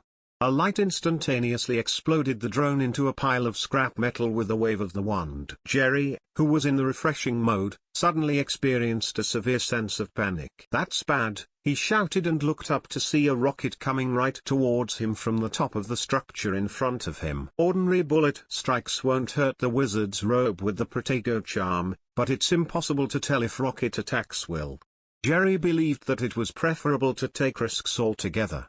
1. You must be aware that while the Protego charm is a very effective protective spell, it is also a complex spell, and he is currently making a concerted effort to learn it. The Protego charm's strength comes more from the wizard's skill than from the spell itself. There is little doubt that the Protego charms used by Dumbledore and first-year wizards are not on an equal level. The spell can't produce a lot of magic if the wizard casting it is too weak. According to Quirrell's notes, wizards will only cause a nosebleed at most if his power is too low, even if he successfully casts the killing curse. The expensive wizard robe with the Protego charm he ordered can only be described as average. The boss attempted to construct one for him because the wizard robe store did not initially offer wizard robes that had the Protego charm. But, because he paid a lot amount of money, he did it. It is unreasonable to anticipate that the owner of the wizard robe store will be a master of the Protego charm, as he hardly knows how to use it. He also learned that enchanted alchemy items that were similar to this type of defensive spells were actually not as effective as those cast by wizards themselves during this time because he was studying the basics of alchemy. Chapter 93 Defense of the Protego Charm. Jerry successfully avoided the missile attack by quickly changing the course of the broomstick. Despite evading the rocket, it continued to pose a threat when it unexpectedly circled in midair before striking him once more. "They can track me? Fuck." After cursing, Jerry waved his wand and shouted at the rocket that was once more barreling toward him, "Immobilis." 3. The rocket was heading toward him, and a flash of light appeared in front of the wand. The freezing charm is a particularly unique spell that can be found in the second-year spell books for wizards. Unlike the body-binding spell, which only attacks one person at a time, and the stunt spell, which targets the spirit instead of the physical body, there is a unique area of effect spell called the freezing charm. As long as the person is protected by the magic light when the spell is cast, they will be at the wizard's command. It will feel like time has halted and prevented it from moving. However, wizards don't typically employ this spell in combat. For wizards, humans, or slightly larger creatures, this spell is not very effective because of its drawback. It works better when dealing with some little species, such as Cornish elves and similar animals. Of course, this is not what Jerry values most, but this spell has a very special quality in that it has the power to non-living things. Stun and body-binding spells are unable to accomplish this. For instance, if you use a body-binding or stun spell on an alarm that suddenly goes off, the alarm will still ring. However, if you use a freezing charm on it, it will end right away. Similarly, if you use a freezing charm on a rocket that is heading your way, it will cease working right away and be held in midair. Jerry was aware that, as a resident of the Marvel Universe, he would eventually have to deal with this sophisticated weapon. Particularly considering that he was still in Manhattan, a haven for crooks. He has therefore been searching for some magic spells that can deal with cutting-edge weapons at this time. The most effective spell he can find to counter advanced weapons is this freezing charm. The second-year spell is the key, and it's not especially challenging. What happened? When the leading man in a suit on the building's roof noticed that the rocket had halted in front of Jerry without moving, he instantly exclaimed. He was aware of the opponent's odd skills, but as one of the best mercenary squads in the world, they frequently encountered individuals with such superpowers. In actuality, they think that as long as they are aware of their traits, the amount of danger is not significantly more than that experienced by average people. Considering that they have some expertise in the field and are undoubtedly knowledgeable on how to care for someone with such a skill. If they have weapons like firearms or rockets, they can kill them if they so choose. This is another justification for their courage in accepting this order after learning about wizards' prowess.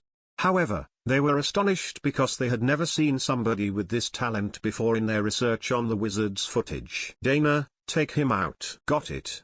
Watch me blow his head off." The red-haired woman firmly pulled the trigger after locking the sniper rifle between Jerry's eyebrows in midair.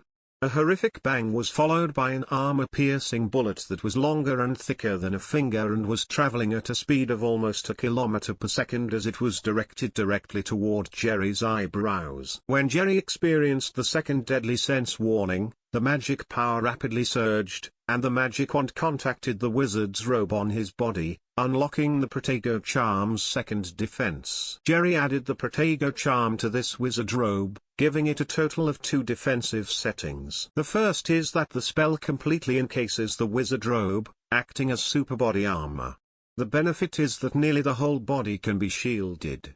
The drawback is that it is entirely difficult to defend the head and neck above the wizard robe. The second is that Jerry actively casts the spell associated with the wizard robe.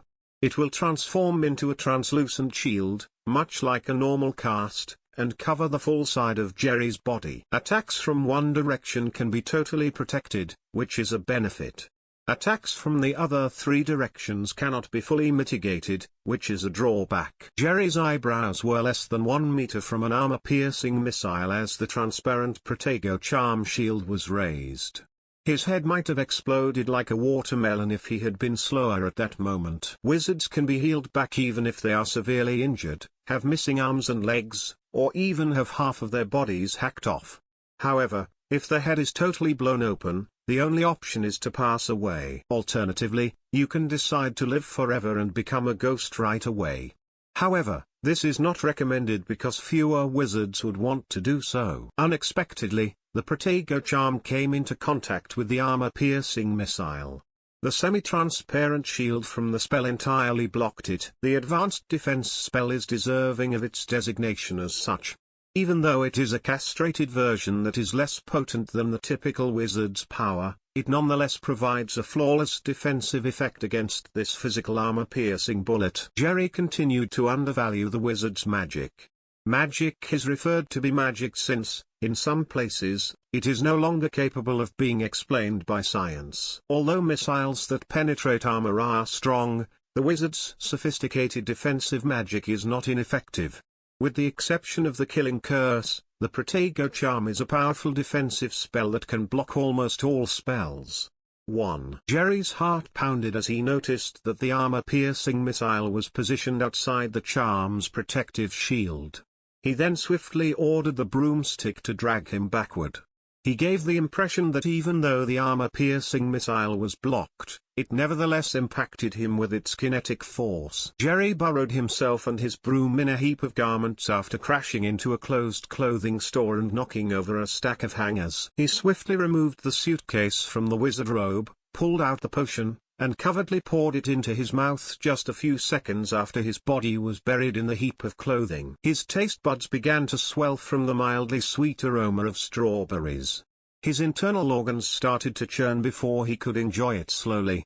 In addition, a burning sensation swiftly traveled from his stomach to the rest of his body, including his fingers and toes. He couldn't help but gasp amid the heap of clothes as his skin suddenly began to feel as though it were melting and bubbling like hot wax. Chapter 94 The Wizard is a Girl. After some time had passed and the body had successfully undergone a complete transformation, Jerry firmly believed that his usual body had abruptly changed into something unusual.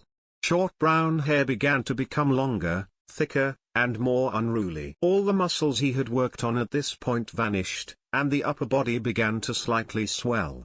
The great physical strength that did not belong to adults now resembled that of typical young girls. Even more challenging to express in words is the lower body. In other words, Jerry, who was previously hidden beneath a pile of clothing, has entirely transformed into Hermione. 6. Instead of picking up the hat and mask that dropped into the pile of clothes, he pushed away the clothing that covered his body. He dashed out of the clothing store on a broomstick while acting furious before rising back into the air. 1. Jerry was recently blown away, which inevitably caused the freezing charm to vanish and the rocket it was suspending to burst in midair, rousing the nearby neighbors from their slumber and the reporters camped out on the sidewalk. Lucy is not far from the explosion because she has been following Jerry's course. Before the explosion, she noticed Jerry in the distance, appearing to have been struck by something and falling to the ground. She instantly let the driver proceed in the direction of the street where Jerry had fallen. Lucy's automobile had just pulled up to the clothes store's entrance when Jerry hurried out on the Nimbus 2000. Gotcha! When the flash activated, Lucy's side shot of Jerry flying into the skies on a broom without a wizard hat and with long hair in a mess was clearly captured. Lucy whispered, her eyes ablaze, as Jerry's figure vanished completely into the air. I wasn't expecting that. I was genuinely surprised to learn that the wizard is a girl. This is significant information that will make tomorrow's headlines. 5. Yes, Lucy reasoned for a moment that every time a wizard showed up, he would wear a mask with only 2 eyes and a large wizard robe, making it impossible to identify whether it was a boy or a girl. Simply put, she never denied that most people think of the wizard as a boy. Jerry discreetly approved of the female reporter's recent act of capturing images. He only chose to use the polyjuice potion to morph since he knew there were numerous reporters hiding in Manhattan and they were going to covertly record some images and videos of him battling crime. 1. When he first came out, which was precisely what he wanted, he didn't anticipate being met by such a face. In fact, he thought that SHIELD satellites in the sky could still capture images of him even if these reporters weren't taking pictures of him at the time. They differ not only in terms of appearance but also in terms of their genders. Will SHIELD continue to question his wizard status? From this point forward, everyone in the globe is aware of the wizard's gender and appearance. No one will ever question his identity again, at least not for a while. This, however, is not a permanent fix. After all, the potion can only be used for an hour, and as he gets older, it will be easier to see his manly traits. But that doesn't matter, all he needs to do is conceal it for a while. Due to the fact that his strength will only increase, there is no need to conceal anything once he reaches a particular level of strength. Hermione wasn't created by him out of thin air, either. Bringing Hermione to the main world for a stroll in the future is not, at worst, impossible. 2. Dealing with the men who dared to attack me is the next plan. Jerry, who was riding a broomstick, didn't fly too high.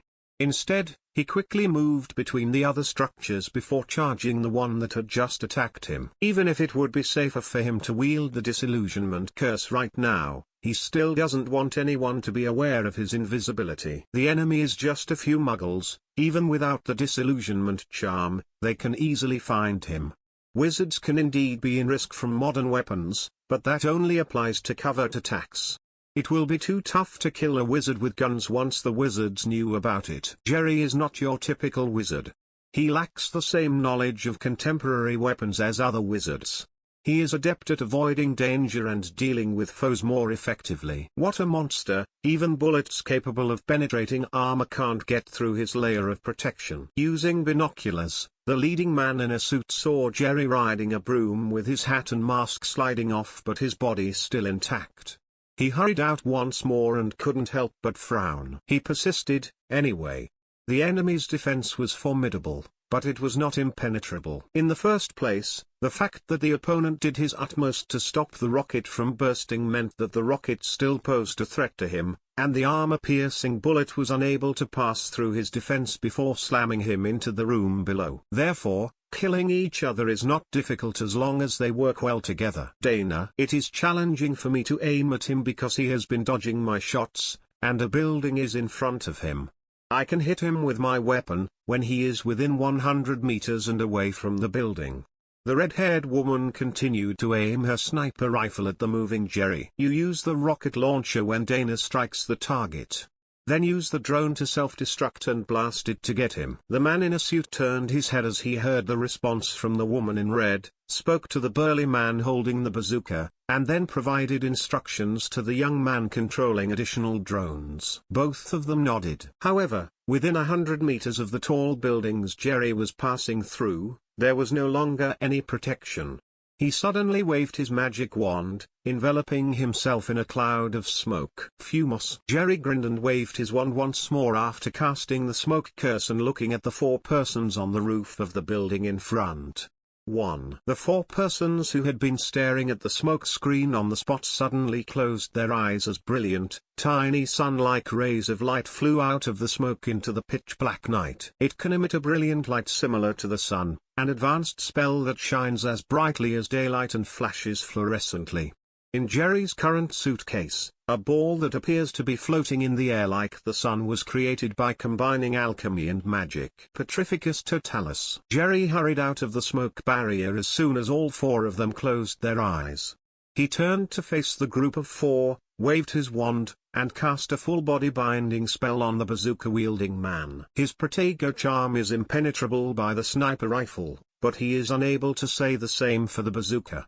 Therefore, it is crucial to deal with the most dangerous first. Chapter 95 Fight on the Roof. Just as Jerry was finishing up with the man brandishing the bazooka, a powerful thrust from behind him threw him and his broomstick straight up onto the top of the building where the 4 of them were standing. The young man who piloted the drone turned out to be responsible. he realized it and used the chance to take control of the drone from a distance, blowing himself up behind Jerry. He was shielded by the wizard's robe, and the impact wasn't very strong. Only a small portion of Jerry's thick hair was burned off, but he had no other injuries. Jerry was being blown in his direction when the red-haired woman, who was also a high-tech sniper with a tacit understanding, shot him. Jerry recognized that he had anticipated the red-haired woman's shot in advance and avoided the projectile's impending armor-piercing trajectory by hooking his feet onto the broom. The five senses are still at their highest in his refreshing state, despite the fact that his present body, Hermione's body, is significantly inferior in every way. Despite the red-haired woman's fast-shooting movement, he managed to catch her Petrificus Totalis. When Jerry, who had just fallen to the floor on the broom, noticed that the red-haired woman had just momentarily stopped after missing a shot, she quickly turned the pistol to him and cast the same full-body binding spell over her. Jerry sagged and sat on the broom once more after defeating the sniper. Although he was prepared to deal with the other two, he discovered that the other two were currently walking straight towards the iron door on the roof. You want to run? How could he allow the opponent to escape at this point? The broomstick accelerated, and approached the iron door ahead of time.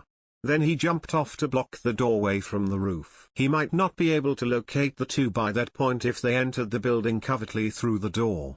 The slender young man and the man in the suit exchanged glances as they saw Jerry leap off the broom and flash a deceptive smile. It turned out that the two only intended to entice Jerry to descend from the skies rather than attempt to flee. After all, if Jerry were continually in the air, they would be powerless to stop him. The only way to kill a victim in close quarters is to lure him down. The man in the suit pulled out two daggers and raced towards Jerry while the young man got out his two guns and rolled over to hide behind the water tank on the roof. Petrificus Totalis. After landing, Jerry wasted no time in casting a full-body binding spell and throwing it at the dagger-wielding man in a suit who was moving at him. Generally speaking, it is advisable to avoid talking too much gibberish during a fight, such as "Who are you? Why did you murder me?" etc., unless you want to put pressure on the opponent. There won't be any response at all. Doing so will simply be time wasting and cause you to lose the finest opportunity to attack and flee. 3. Naturally, there will be plenty of opportunities to inquire after capturing the enemy. He continued to attack by casting the body-binding spell. Because spells like the full body bind curse and the sleeping charm are most effective when cast on normal people, he currently uses them as his greatest and most proficient spells. He is used to casting these two spells first when fighting, unless there are unusual conditions. Although he has since acquired some more potent dark magic. In general, dark magic is more deadly, difficult to control, and has the ability to murder common people instantly. Some of this kind of black magic doesn't fit his superhero identity and can be employed publicly or discreetly. But if the circumstance is extremely risky, that is another story. He believed that the situation wasn't actually that dangerous right now. The other group was unaware of how many lethal powers the wizard they encountered possessed. That was fast. Jerry couldn't help but display a surprised expression on his face when he noticed that the man in the suit flashed his figure and effortlessly avoided his spell. He wouldn't be as astonished if the opponent's recent dodge had just foreseen the casting motion of his wand. Because casting a spell with a wand and firing a gun are actually comparable under typical conditions. If you have a lot of battle experience, you might not be able to anticipate it and take preventative measures to avoid it. The pace at which the man in the suit dodged was a little bit excessive and clearly not what a typical person would have. You are not the only special person in this world. Go to hell. The man in the suit scowled before sprinting in front of Jerry after covering a distance of more than 10 meters. The young man who was hidden behind the water tank suddenly leaned forward partially, raised his hand, and shot Jerry twice in the head. It is clear from the series of observations made so far that the man in the suit is aware of Jerry's abilities and has developed a carefully thought-out strategy. Jerry will likely end up getting shot in the head with two pistols if he utilizes magic to fight the man in the suit at this point because his wizard robe cannot shield his head. Of course, the bullets won't be able to hit him if he uses his wand to cast a protection over his entire body. but because he must retain the protection, he will also forfeit the opportunity to assault the man in the suit. This allows the man in the suit, who is faster than most people, to quickly move around him and use a dagger to sever his head. Let's see what you can do. Glancing at the young man over there who has already lifted his hand to aim at him while the man in the suit holding the dagger and wearing a severe smile. Jerry knelt down right after gaining insight into the opponent's strategy. Hermione's body was considerably weaker than his, but because it was thinner, it was much easier to fit into the large wizard robe. All of the Protego charm on the wizard's robe stopped all of the bullets from penetrating the wizard's robe. Jerry retreated behind the wizard's robe before casting an arrow shooting spell while aiming his wand skyward. As the man in the suit stood up and prepared to stab the wizard with a dagger through the opening above his robe, 7 or 8 black iron arrows erupted out of thin air from his magic wand. The man in the suit was able to block all of the iron arrows because the powerful arrow was traveling so quickly that his arms were transformed into windmills. But as soon as he touched down, he screamed. Because at some time, a 2-meter-long black deadly snake arrived at his feet and bit his ankle. After killing the venomous snake with all of his might with the knife in his hand, the man in the suit felt lightheaded as soon as he stood up and nearly fell to the ground. Apparently, he was poisoned. After casting the arrow shooting spell earlier, it came out that Jerry very cunningly extended his wand from the wizard's robe and cast the snake summoning spell that Slytherin wizards prefer the most. The snake summoning spell, an extended variant of the transformation spell, can conjure a snake out of thin air to attack the opponent, and what Jerry conjures is the famous African snake, known for its speed and toxicity, the Black Mamba. Chapter 96 Chapter 96 The Wizard's Unimaginable Ability. Despite the fact that the wizard in Harry Potter does not appear to be very strong, this is primarily because both sides of the conflict are wizards. Many spells can be broken and have counter spells. If you give it some careful thought, you will discover that many spells that are insignificant to wizards are exceedingly lethal to normal people or others who are not spell savvy. In particular, wizards have unlimited spells at their disposal. You can learn and produce countless spells with various functions as long as you study and specialize. It will be quite uncomfortable to engage in combat with a wizard if you are unaware of their capabilities. You will never know just how many strange skills they've learned. Some have the ability to breathe fire, teleport, or turn invisible, but they all only have one skill. Every spell a wizard casts might be viewed as having some sort of superpower. Fiend Fire Spell, an upgraded version of the fire-making spell, could obliterate everything. Invisibility Spell, Full Body Bind Curse, Teleportation, Shape-Shifting, the flying spell invented by Voldemort, Imperious Curse, etc. There's just too much. As long as the understanding of magic is powerful enough, it has every superpower you can think of, and it appears that it can be developed. The wizard's inability to perform super magic that will end the world owing to his own ancestry may be his only shortcoming. But among all the superheroes in the entire Marvel universe, Jerry's current wizard should be regarded as the most adaptable player in terms of comprehensive skill. 4. He might be able to study more advanced and dangerous magic when the second parallel universe opens in the future. He has endless potential. Looking at the man in a suit who had been bitten by the Black Mamba snake and had just managed to stand up and advance towards him through the gap in the wizard's robe. Serpent Sortier, said Jerry as he lifted his hand. 2 Black Mamba snakes came in a row, one slithered over to the man in a suit, the other to the young man still using a gun to shot Jerry. 1. Too many snakes would be tough to control if Jerry weren't at his current level. He would cast a swarm of venomous snakes with the spell. The man in the suit countenance abruptly became stern as he witnessed the appearance of 2 more Black Mamba snakes. He was injected with an experimental genetic medication while he was a child participant in the Siberian training camp.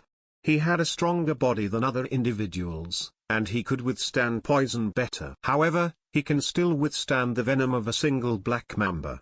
If there are 2, he probably won't be able to survive for very long. If there are 3, the situation is undoubtedly hopeless. Kill the snake first. The man in the suit yelled at the young man who was still shooting at Jerry and quickly took a step back. The young man then realized something was amiss and hurriedly fired at the black mamba that was advancing on him. The young man's shooting ability is not bad, despite the fact that he is primarily in charge of the team's network. He couldn't have hit Jerry's wizard robe from that far away if he hadn't. The black mamba is not just known for its venom, but also for its swiftness. It moves on the ground at a crawling rate of 19 kilometers per hour and has a 5-meter vertical jump time. Ugh. With a scream, the young man was directly bitten on the calf by the black mamba snake. The young man, who lacked the strength of the powerful man in the suit, began to foam at the lips and soon collapsed to the ground. He should be dead within a few minutes if no medical attention is given. Jerry pulled his fluffy hair back and gently approached the large man in a suit who was surrounded by 2 black mamba snakes while still wearing the wizard's robe. "Hey, you." Jerry approached the man in a suit who wouldn't dare move while holding his wand. "Don't you dare get any closer," he said. Obviously, this man in a suit is also able to sustain for a moment. There is currently no way to reverse the situation. Sleep. Jerry shocked the man in the suit with a sleeping charm without engaging in pointless conversation before throwing him inside the suitcase. He approached the malnourished young guy and produced a bottle of antidote that he had previously manufactured, saving him momentarily from the horrible fate of being poisoned to death. He placed a sleeping charm on him before placing him in the bag. He then put the bazooka man and the immobilized red-haired woman to sleep and threw all their gear into the luggage. Nothing was missing upon further inspection of the area. He rode the broomstick out of Manhattan after using the summoning charm. 1. Manhattan, the basement of the building where Jerry was just fighting. There is a large, bald man there. He was surrounded by more than 20 powerful individuals at this point.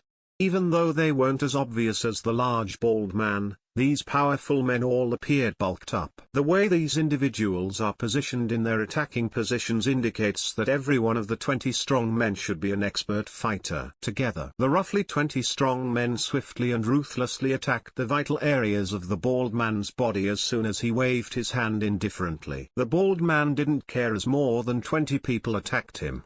Only to discover that despite having a massive body, he moved extremely quickly and had astonishing strength. Anyone he struck would lose their ability to fight nearly instantly, while those who attacked him would be powerless to do anything to him because they seemed to be having a hard time hitting the vital position of the bald man's body. Over 20 strong men were soon brought to their knees by the bald man, who then calmly slipped on a specially manufactured oversized suit and departed the basement. Kingpin, the king of the American underworld, is none other than this bald man. He appears to be a very successful businessman in New York and has close ties to a number of powerful politicians and government officials. 3. Additionally, he trains in combat every day with more than 20 other top fighting masters from around the globe. He is a top fighting master himself. Usually, he can take all of these masters down in under 20 seconds. Taking the elevator from the basement to his office on the top floor, Kingpin asked the secretary next to him, "What's going on? Is the fight on the roof over?" Chapter 97, Chapter 97 Interrogation. This secretary shares the same bald head as Kingpin. But when compared to Kingpin, his figure resembles a tiny bean sprout. The secretary presented Kingpin with something resembling an iPad after adjusting his gold-rimmed glasses and courteously remarked, "This video was captured by the monitor on the top floor, boss. Those mercenary missions were unsuccessful, and the wizard appears to have taken them away." Kingpin watched the movie that was playing on the iPad while holding it in his large hands. The film showed Jerry fighting the 4 mercenaries throughout. All of the top mercenary teams in the world failed and were caught. This wizard's strength is exceedingly difficult to overcome. "Why don't we handle it ourselves, boss? Assemble our troops, and use numerous heavy weapons to immediately kill her," the secretary's bald head suggested. "Don't push yourself. I don't get the impression that this wizard is as straightforward as she appears to be," Kingpin said while waving his hand. Kingpin is an extremely intelligent man who, by himself, established the entire underground empire. He also possesses full-scale military prowess.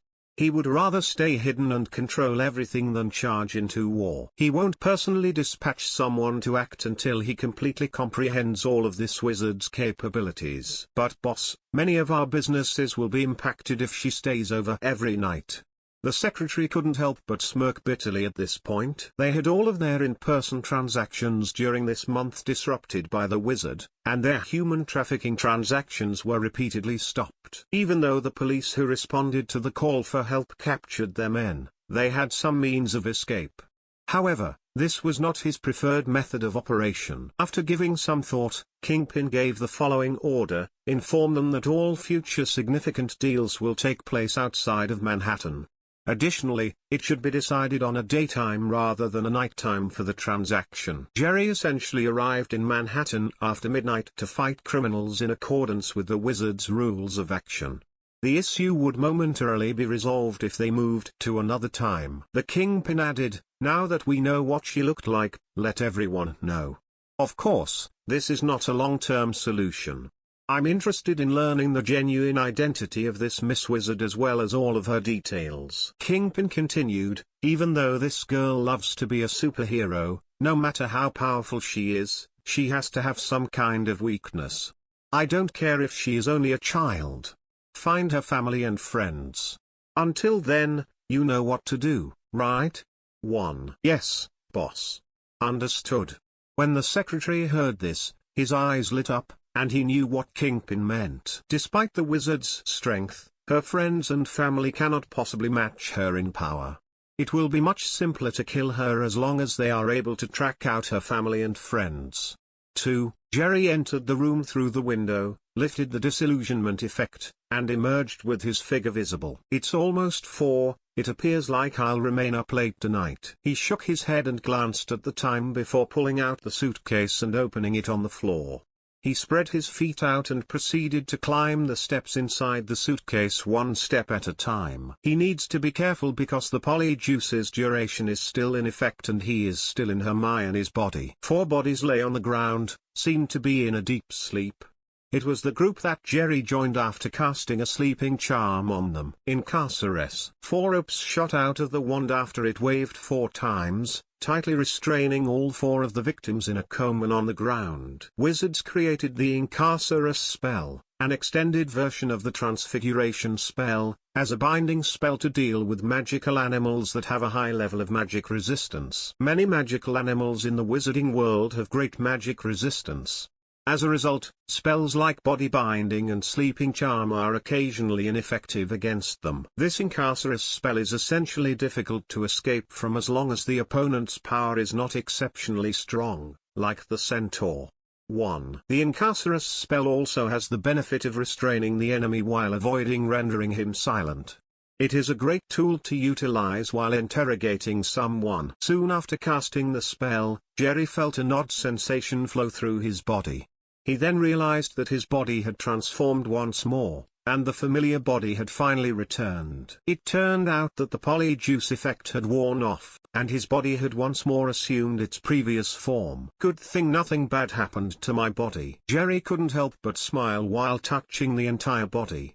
His overall impression was that Hermione's body was far too frail, which gave him great discomfort. Renovate. The 4 individuals who were restrained by the rope slowly opened their eyes as the wand waved 4 times in succession. Because of the snake poison on his body, the man in the suit wasn't dead, but his body was still frail. The moment he woke up, he began to watch my surroundings carefully. He couldn't help but exhibit doubts on his face when he met Jerry. The young man made no attempt to approach him, while the red-haired woman kept a close eye on her surroundings. Even though his body was restrained by the rope, only the bazooka man boldly leapt at the first opportunity, trying to escape. He jumped in Jerry's direction and landed on the ground. Wingardium Leviosa. The bazooka man was immediately suspended upside down in midair by an invisible force once Jerry casually pointed at him. No matter how hard he struggled, it was to no avail. The other 3 were also discouraged from making any unexpected movements by this scene. Thus, the kid in front of them, who is clothed identically like the female before him, is also a wizard endowed with magical powers. The four of them have already been eliminated by a girl, and with the addition of a kid who possesses the same skill, there is very little chance that they will attempt to flee. I'll be the one asking you some questions. I'll kill you right now if you dare to lie to me. Jerry appeared cold. The man in the suit consented on the surface but rolled his eyes when he saw Jerry's appearance. It is quite challenging for them to feel afraid when confronted by an 11-year-old child's threat. They are currently considering verbally misleading this child. What compels you to murder the wizard? Who sent you here? Jerry scowled but continued to ask directly after observing their expressions. My friend. We were coerced, but we are all nice people. Every night, that wizard girl ventured outside to fight criminals. Of course, the criminal group wanted an act of revenge. I don't want any of it, but they kidnapped our family. So the red-haired woman began to cry as the man in the suit was about to start crying. She didn't have the ferocious appearance of someone who had just shot him in the head with a sniper rifle. Instead, she appeared like a vulnerable woman. Chapter 98 Restrictions on the Imperious Curse. Jerry couldn't help but twitch the corners of his mouth as he noticed that the young man over there began to cry as well. They recently came face to face with a little girl who had a fierce look and did not spare them when she was on top of the structure. This is definitely the best time to use this kind of trick on him right now. You shouldn't cry until a casket is placed next to you. After picking up his wand, Jerry wasted no time in approaching the ideal candidate for dealing with Imperio. The young man was transformed into a joyful moron by the Imperious Curse in a matter of seconds. Who are you, and why did you attempt to kill the wizard? The young man quickly smiled and began to speak. We are the Red Dragonfly Mercenary Squad, one of the top 10 mercenary groups in the world. All year long, we accept a variety of assassination missions from all over the world. The job to kill wizards was posted on the dark web a week ago, and since the payment was very big, we accepted it. Dark web, Red Dragonfly Squad, and mercenaries. Do you know your employer? Jerry scowls. You need to ask our leader, I'm afraid. The young man responded. Jerry withdrew his wand and turned to face the man in a suit after observing that the young man didn't know anything. Is it still possible for the man in the suit to cast the Imperious Curse at this point, given how he currently looks? The man in a suit has a much stronger will than most people because he is a skilled mercenary with a long history of killing people. His pupils shrank when he noticed Jerry's Imperious Curse in action. Who is it? Jerry walked over. The man in the suit immediately put a smile on his face. They were anonymous, and I have no idea who they are. But I suppose there's a good chance it should be Kingpin. He is connected to more than half of the criminal activity in Manhattan. You fought his men here every day, and he has suffered the most losses. The man in the suit gave out all the things he knew and assumed very quickly since nobody wants to have their thoughts controlled. Jerry wouldn't let him leave. He placed an Imperious Curse on him just to be safe. However, Jerry didn't anticipate that the Imperious Curse he cast would only hold the man in the suit under control for less than 10 seconds until he forcibly escaped. It seems that you can actually withstand the Imperious Curse if your willpower is strong enough. Jerry recalled the information about the Imperious Curse from Quirrell's notes as he stared at the man in the suit who had become normal. The Imperious Curse, one of the 3 unforgivable curses, has some influence over the caster's thoughts, but it does not have total control. Even if the Imperious Curse is successfully released, if the controlled person's will is strong enough, it is quite likely to be freed from it. If the Imperious Curse is cast on the same person more than once, it will also develop resistance, which will lead to failure. Additionally, if the Imperious Curse had been a complete success, the Death Eaters would not have tortured Neville's parents with the Cruciatus Curse during the First Wizarding War. 1. Although he doesn't now appear to be extremely powerful, the man in the suit in front of him has the potential to lead one of the top 10 mercenary teams in the world. He once resided in the Siberian training camp, endured genetic medical experiments, and had countless body counts. How could someone with that kind of willpower be weak? 1. Jerry's imperious curse was unable to affect him for more than a few seconds because of this. He didn't focus too much on this, though. When he goes out to fight criminals every day, it is common for him to be targeted because he is a superhero. He is actually not that interested in the mastermind who is working behind the scenes. He won't really come to the door and shoot them all if it's the underground people in Manhattan. It's not because he is a good man with a unique ideology like Batman or Spider-Man, but merely because he felt it was a bad idea at this time. These underground organizations are complex and even have strong connections to top government figures. Simply put, attempting to fix them all is unfeasible. New groups of the same kind will form even if everything is truly wiped away. This entire world is quite murky. You need to eliminate the majority of the population if you want to entirely address every issue without a shred of evil remaining. What about his red star? That is the most crucial thing. From a self-interested standpoint was that he actually made Manhattan a place free of criminals. He won't go out of his way to do anything wrong, but he still needs to receive red stars because this is basically how he got his power. It's quite severe, and the outcome can be like fishing in a dry marsh with no chance of sustainable development in the future. In the event that this assassination is unsuccessful, what if they strike back later? From this point forward, everyone will believe that Jerry is a young girl, nobody will be able to discover his true identity, and Haas and Aisha won't be in any danger.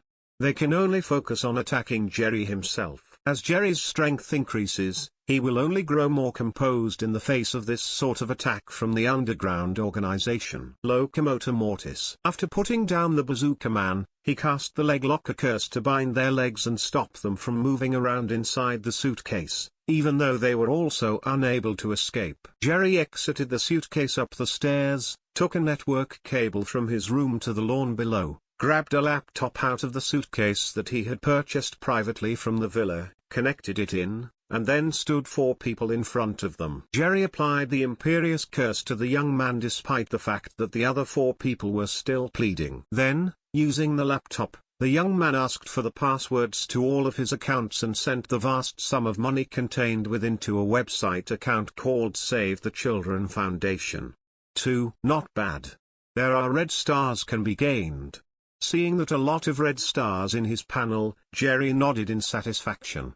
1. It is particularly odd that when he donates using his own money, there are no red stars, but when he uses these mercenaries' money forcibly, there are red stars. 1. Jerry approached the Bazooka Man after casting the imperious curse, disregarding the young man. Money is the most essential thing to a mercenary. They perform such hazardous labor, frequently straddling the line between life and death. Jerry wants to steal all of their money immediately. The Bazooka Man is obviously not as strong-willed as the man in the suit leading them. He later submitted to the imperious curse's influence and openly gave him access to all of his finances and secrets. Chapter 99, Chapter 99 The Killing Curse 1. Jerry approached the leader before the man with the bazooka. I see. The man in the suit realizes at this point that he cannot defeat this wizard because he is likewise skilled in magic. Simply said, he is immune to the opponent's power of mind control, allowing him to keep 1 or 2 of the most crucial information while sacrificing a few less crucial ones to play around with first. As the leader, he has significantly more savings than his followers, yet even if he withdraws a portion of them, they would practically equal the current assets of his followers. Could he trick the youngster in front of him? After a short while, Jerry regarded the man in the suit and mumbled, "Are there any more?" Laughing along with him right away was the man in the suit. "No, this time we genuinely understood what went wrong, and move on. We must change, stop killing people and try to live a nice life." Not killing people? Jerry had no faith in it at all. This time, he emptied all of their savings. If they let them go, they will head to the dark web to accept jobs in order to hustle for cash even harder. But I don't think you've given it everything. Jerry smiled as he regarded the man in the suit. After being momentarily surprised, the man in the suit instantly experienced a really unpleasant feeling in his heart. Let's find out. He saw that Jerry raised his wand and pointed it at the man in a suit. Quietus. 2. Currently, the top of the suitcase's lid was partially open due to the network cable. He casted the leader a quietening charm out of concern that he would shout too loudly and wake up Huss and Aisha. Jerry cast the quietening charm, and then he shouted, "Crucio." 2. Ugh. The man in the suit's countenance changed suddenly, and an anguish he had never felt before, a pain that seemed to come from his soul, hit him at once and left him feeling as though he was about to pass out in a matter of seconds. He went through genetic enhancement test in the Siberian training camp before, but this time the pain was 100 times worse than that one. His mouth started to scream in terror, but when it finally came out, it was more like a whisper, and his entire appearance was quite weird. When the other three noticed this, they couldn't help but shiver. They initially thought that they were never considered to be killed. They were not particularly terrified. At most, they believed they would be taken to prison because they already formed an opinion about the wizard when they accepted this duty. This youngster is incredibly upright and never killed someone. In other words, even in the worst scenario, they failed to murder the wizard and were captured by him. They were, at most, turned over to the police and imprisoned with other criminals. People like them cannot be held in prisons, and it is not too difficult for them to escape. The true reason they decided to accept this order despite learning about the wizard's many peculiar powers is likewise this: they are 70% certain that they can kill the wizard and obtain a good reward based on their original strategy in the evaluation of the wizard's prior abilities. However, it now appears that the wizard girl is a good person and that the wizard boy, who is equally knowledgeable in magic, is not. Any other things? Jerry questioned the man in the suit once more after breaking the Cruciatus curse. No, for real. Nothing is left of me. The man in the suit gritted his teeth. He anticipated that the enemy would stop torturing him in this way. Crucio. Jerry kept raising his wand. The man in the suit blundered. Jerry had no intention of sparing them and giving them to the cops. How could Jerry let go of these few individuals who came here to kill him, knowing that these few individuals didn't even hesitate to kill a young girl? They might all have terrible pasts of their own, hope to accumulate enough wealth to retire and live a calm life, or simply have no choice but to be in this line of work. But none of this is related to Jerry in any way. To earn more red stars, he simply needed to take all of their money and donate them to the Save the Children Foundation. Crucio. Crucio. Crucio. Even with his strong will, the man eventually lost it after a few rounds and ultimately opened his mouth to divulge all of his account numbers and passwords. Crucio. I've already covered everything with you. I promise there is nothing left at all. The man in the suit was clearly at his breaking point at this point since tears and snot were streaming down his face. I still don't believe you because you lied to me just now. Let's carry out some more rounds. Jerry shrugged and continued the Cruciatus curse on the man for a few more rounds. 2. The man in the suit started to flinch and Jerry knew that he finally had enough of it. Be honest so that you won't suffer the same fate. Jerry approached the red-haired woman after dealing with the man in the suit. A shift in the redhead's complexion prompted her to say, I'll tell you everything, there will be absolutely no hiding, please don't use that on me. Jerry nodded. Because of what had already occurred, he believed that the red-haired woman should not try to hide anything anymore, therefore he refrained from applying the Imperius nor Cruciatus curse on her. After a few rounds, Jerry slowly shut down the laptop after donating the red-haired woman's whole money to the Save the Children Foundation. That's it then. Time to deal with you guys now. The red-headed woman suddenly thrust her chest out forcefully, as if sensing something, in front of Jerry's gaze, fully exposing her gorgeous shape, which was enhanced by the rope bound. Little boy, just let us go. We really don't dare to do it next time. In fact, if you'd like, my sister will stay and serve you for a bit so you may taste something new. 1. As soon as she was done speaking, her eyes were sparkling as she stuck out her tongue and licked her pretty red lips. 11 or 12-year-old boys have already started to become a little naive and impulsive. As long as the boy standing in front of her considers removing the restrictions placed on her. When he comes near to her body, she then has the courage to strike him. Jerry looked at the red-haired woman with a hot figure and a beautiful face in front of him, and slowly raised the wand in his hand, Avada Kedavra. 13. The red-haired woman was perfectly hit by the green light that was projected from the wand. The red-haired woman's heart stopped abruptly, and her pupils instantly dilated as if her soul had been ripped from her body in an instant, leaving her without breath. "Don't you even dare to do that kind of trick, knowing that I'm a child." How could Jerry have missed what she was trying to do to him when he was facing a woman who used a sniper rifle to shoot him in the head? Chapter 100 Got deceived. Where am I? Am I dead? It turns out that I'm dead. I finally died. It doesn't matter if I die. There is no distinction between living and dying in this life. The red-haired woman started to remember her miserable life in her memory before she was struck by the killing curse. His mother fled domestic abuse from her gambling-addicted father.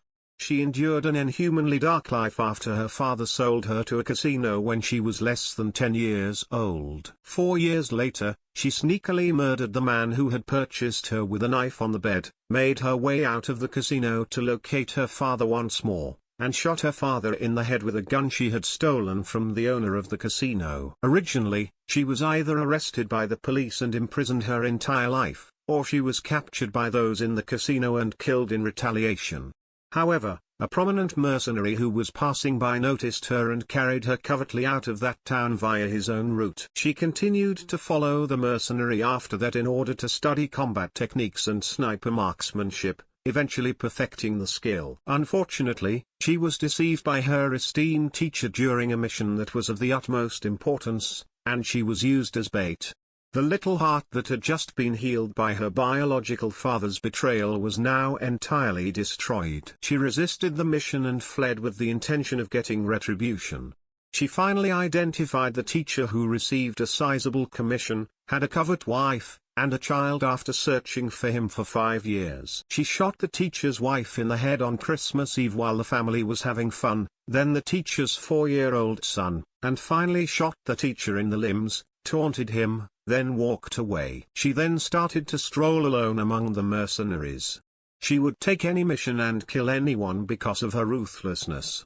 She was known as the venomous scorpion because of her beauty and wicked background. She actually made excellent money from the job, and she mostly enjoyed the rush of a headshot.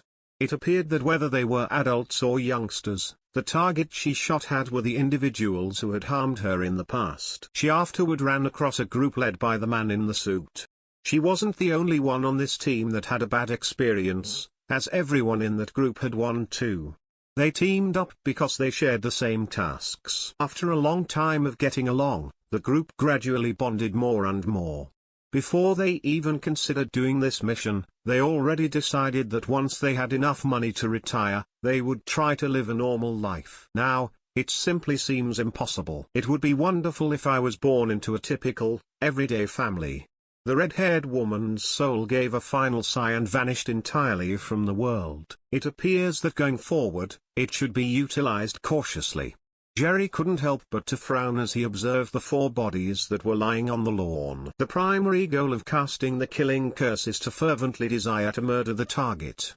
The power of the killing spell increases with the strength of the intention. Some claim that the wizard's thoughts will progressively turn wicked as a result of using the 3 unforgivable curses and dark magic frequently. In fact, this statement is not wrong. Because most dark magic, in Jerry's opinion, is very cruel.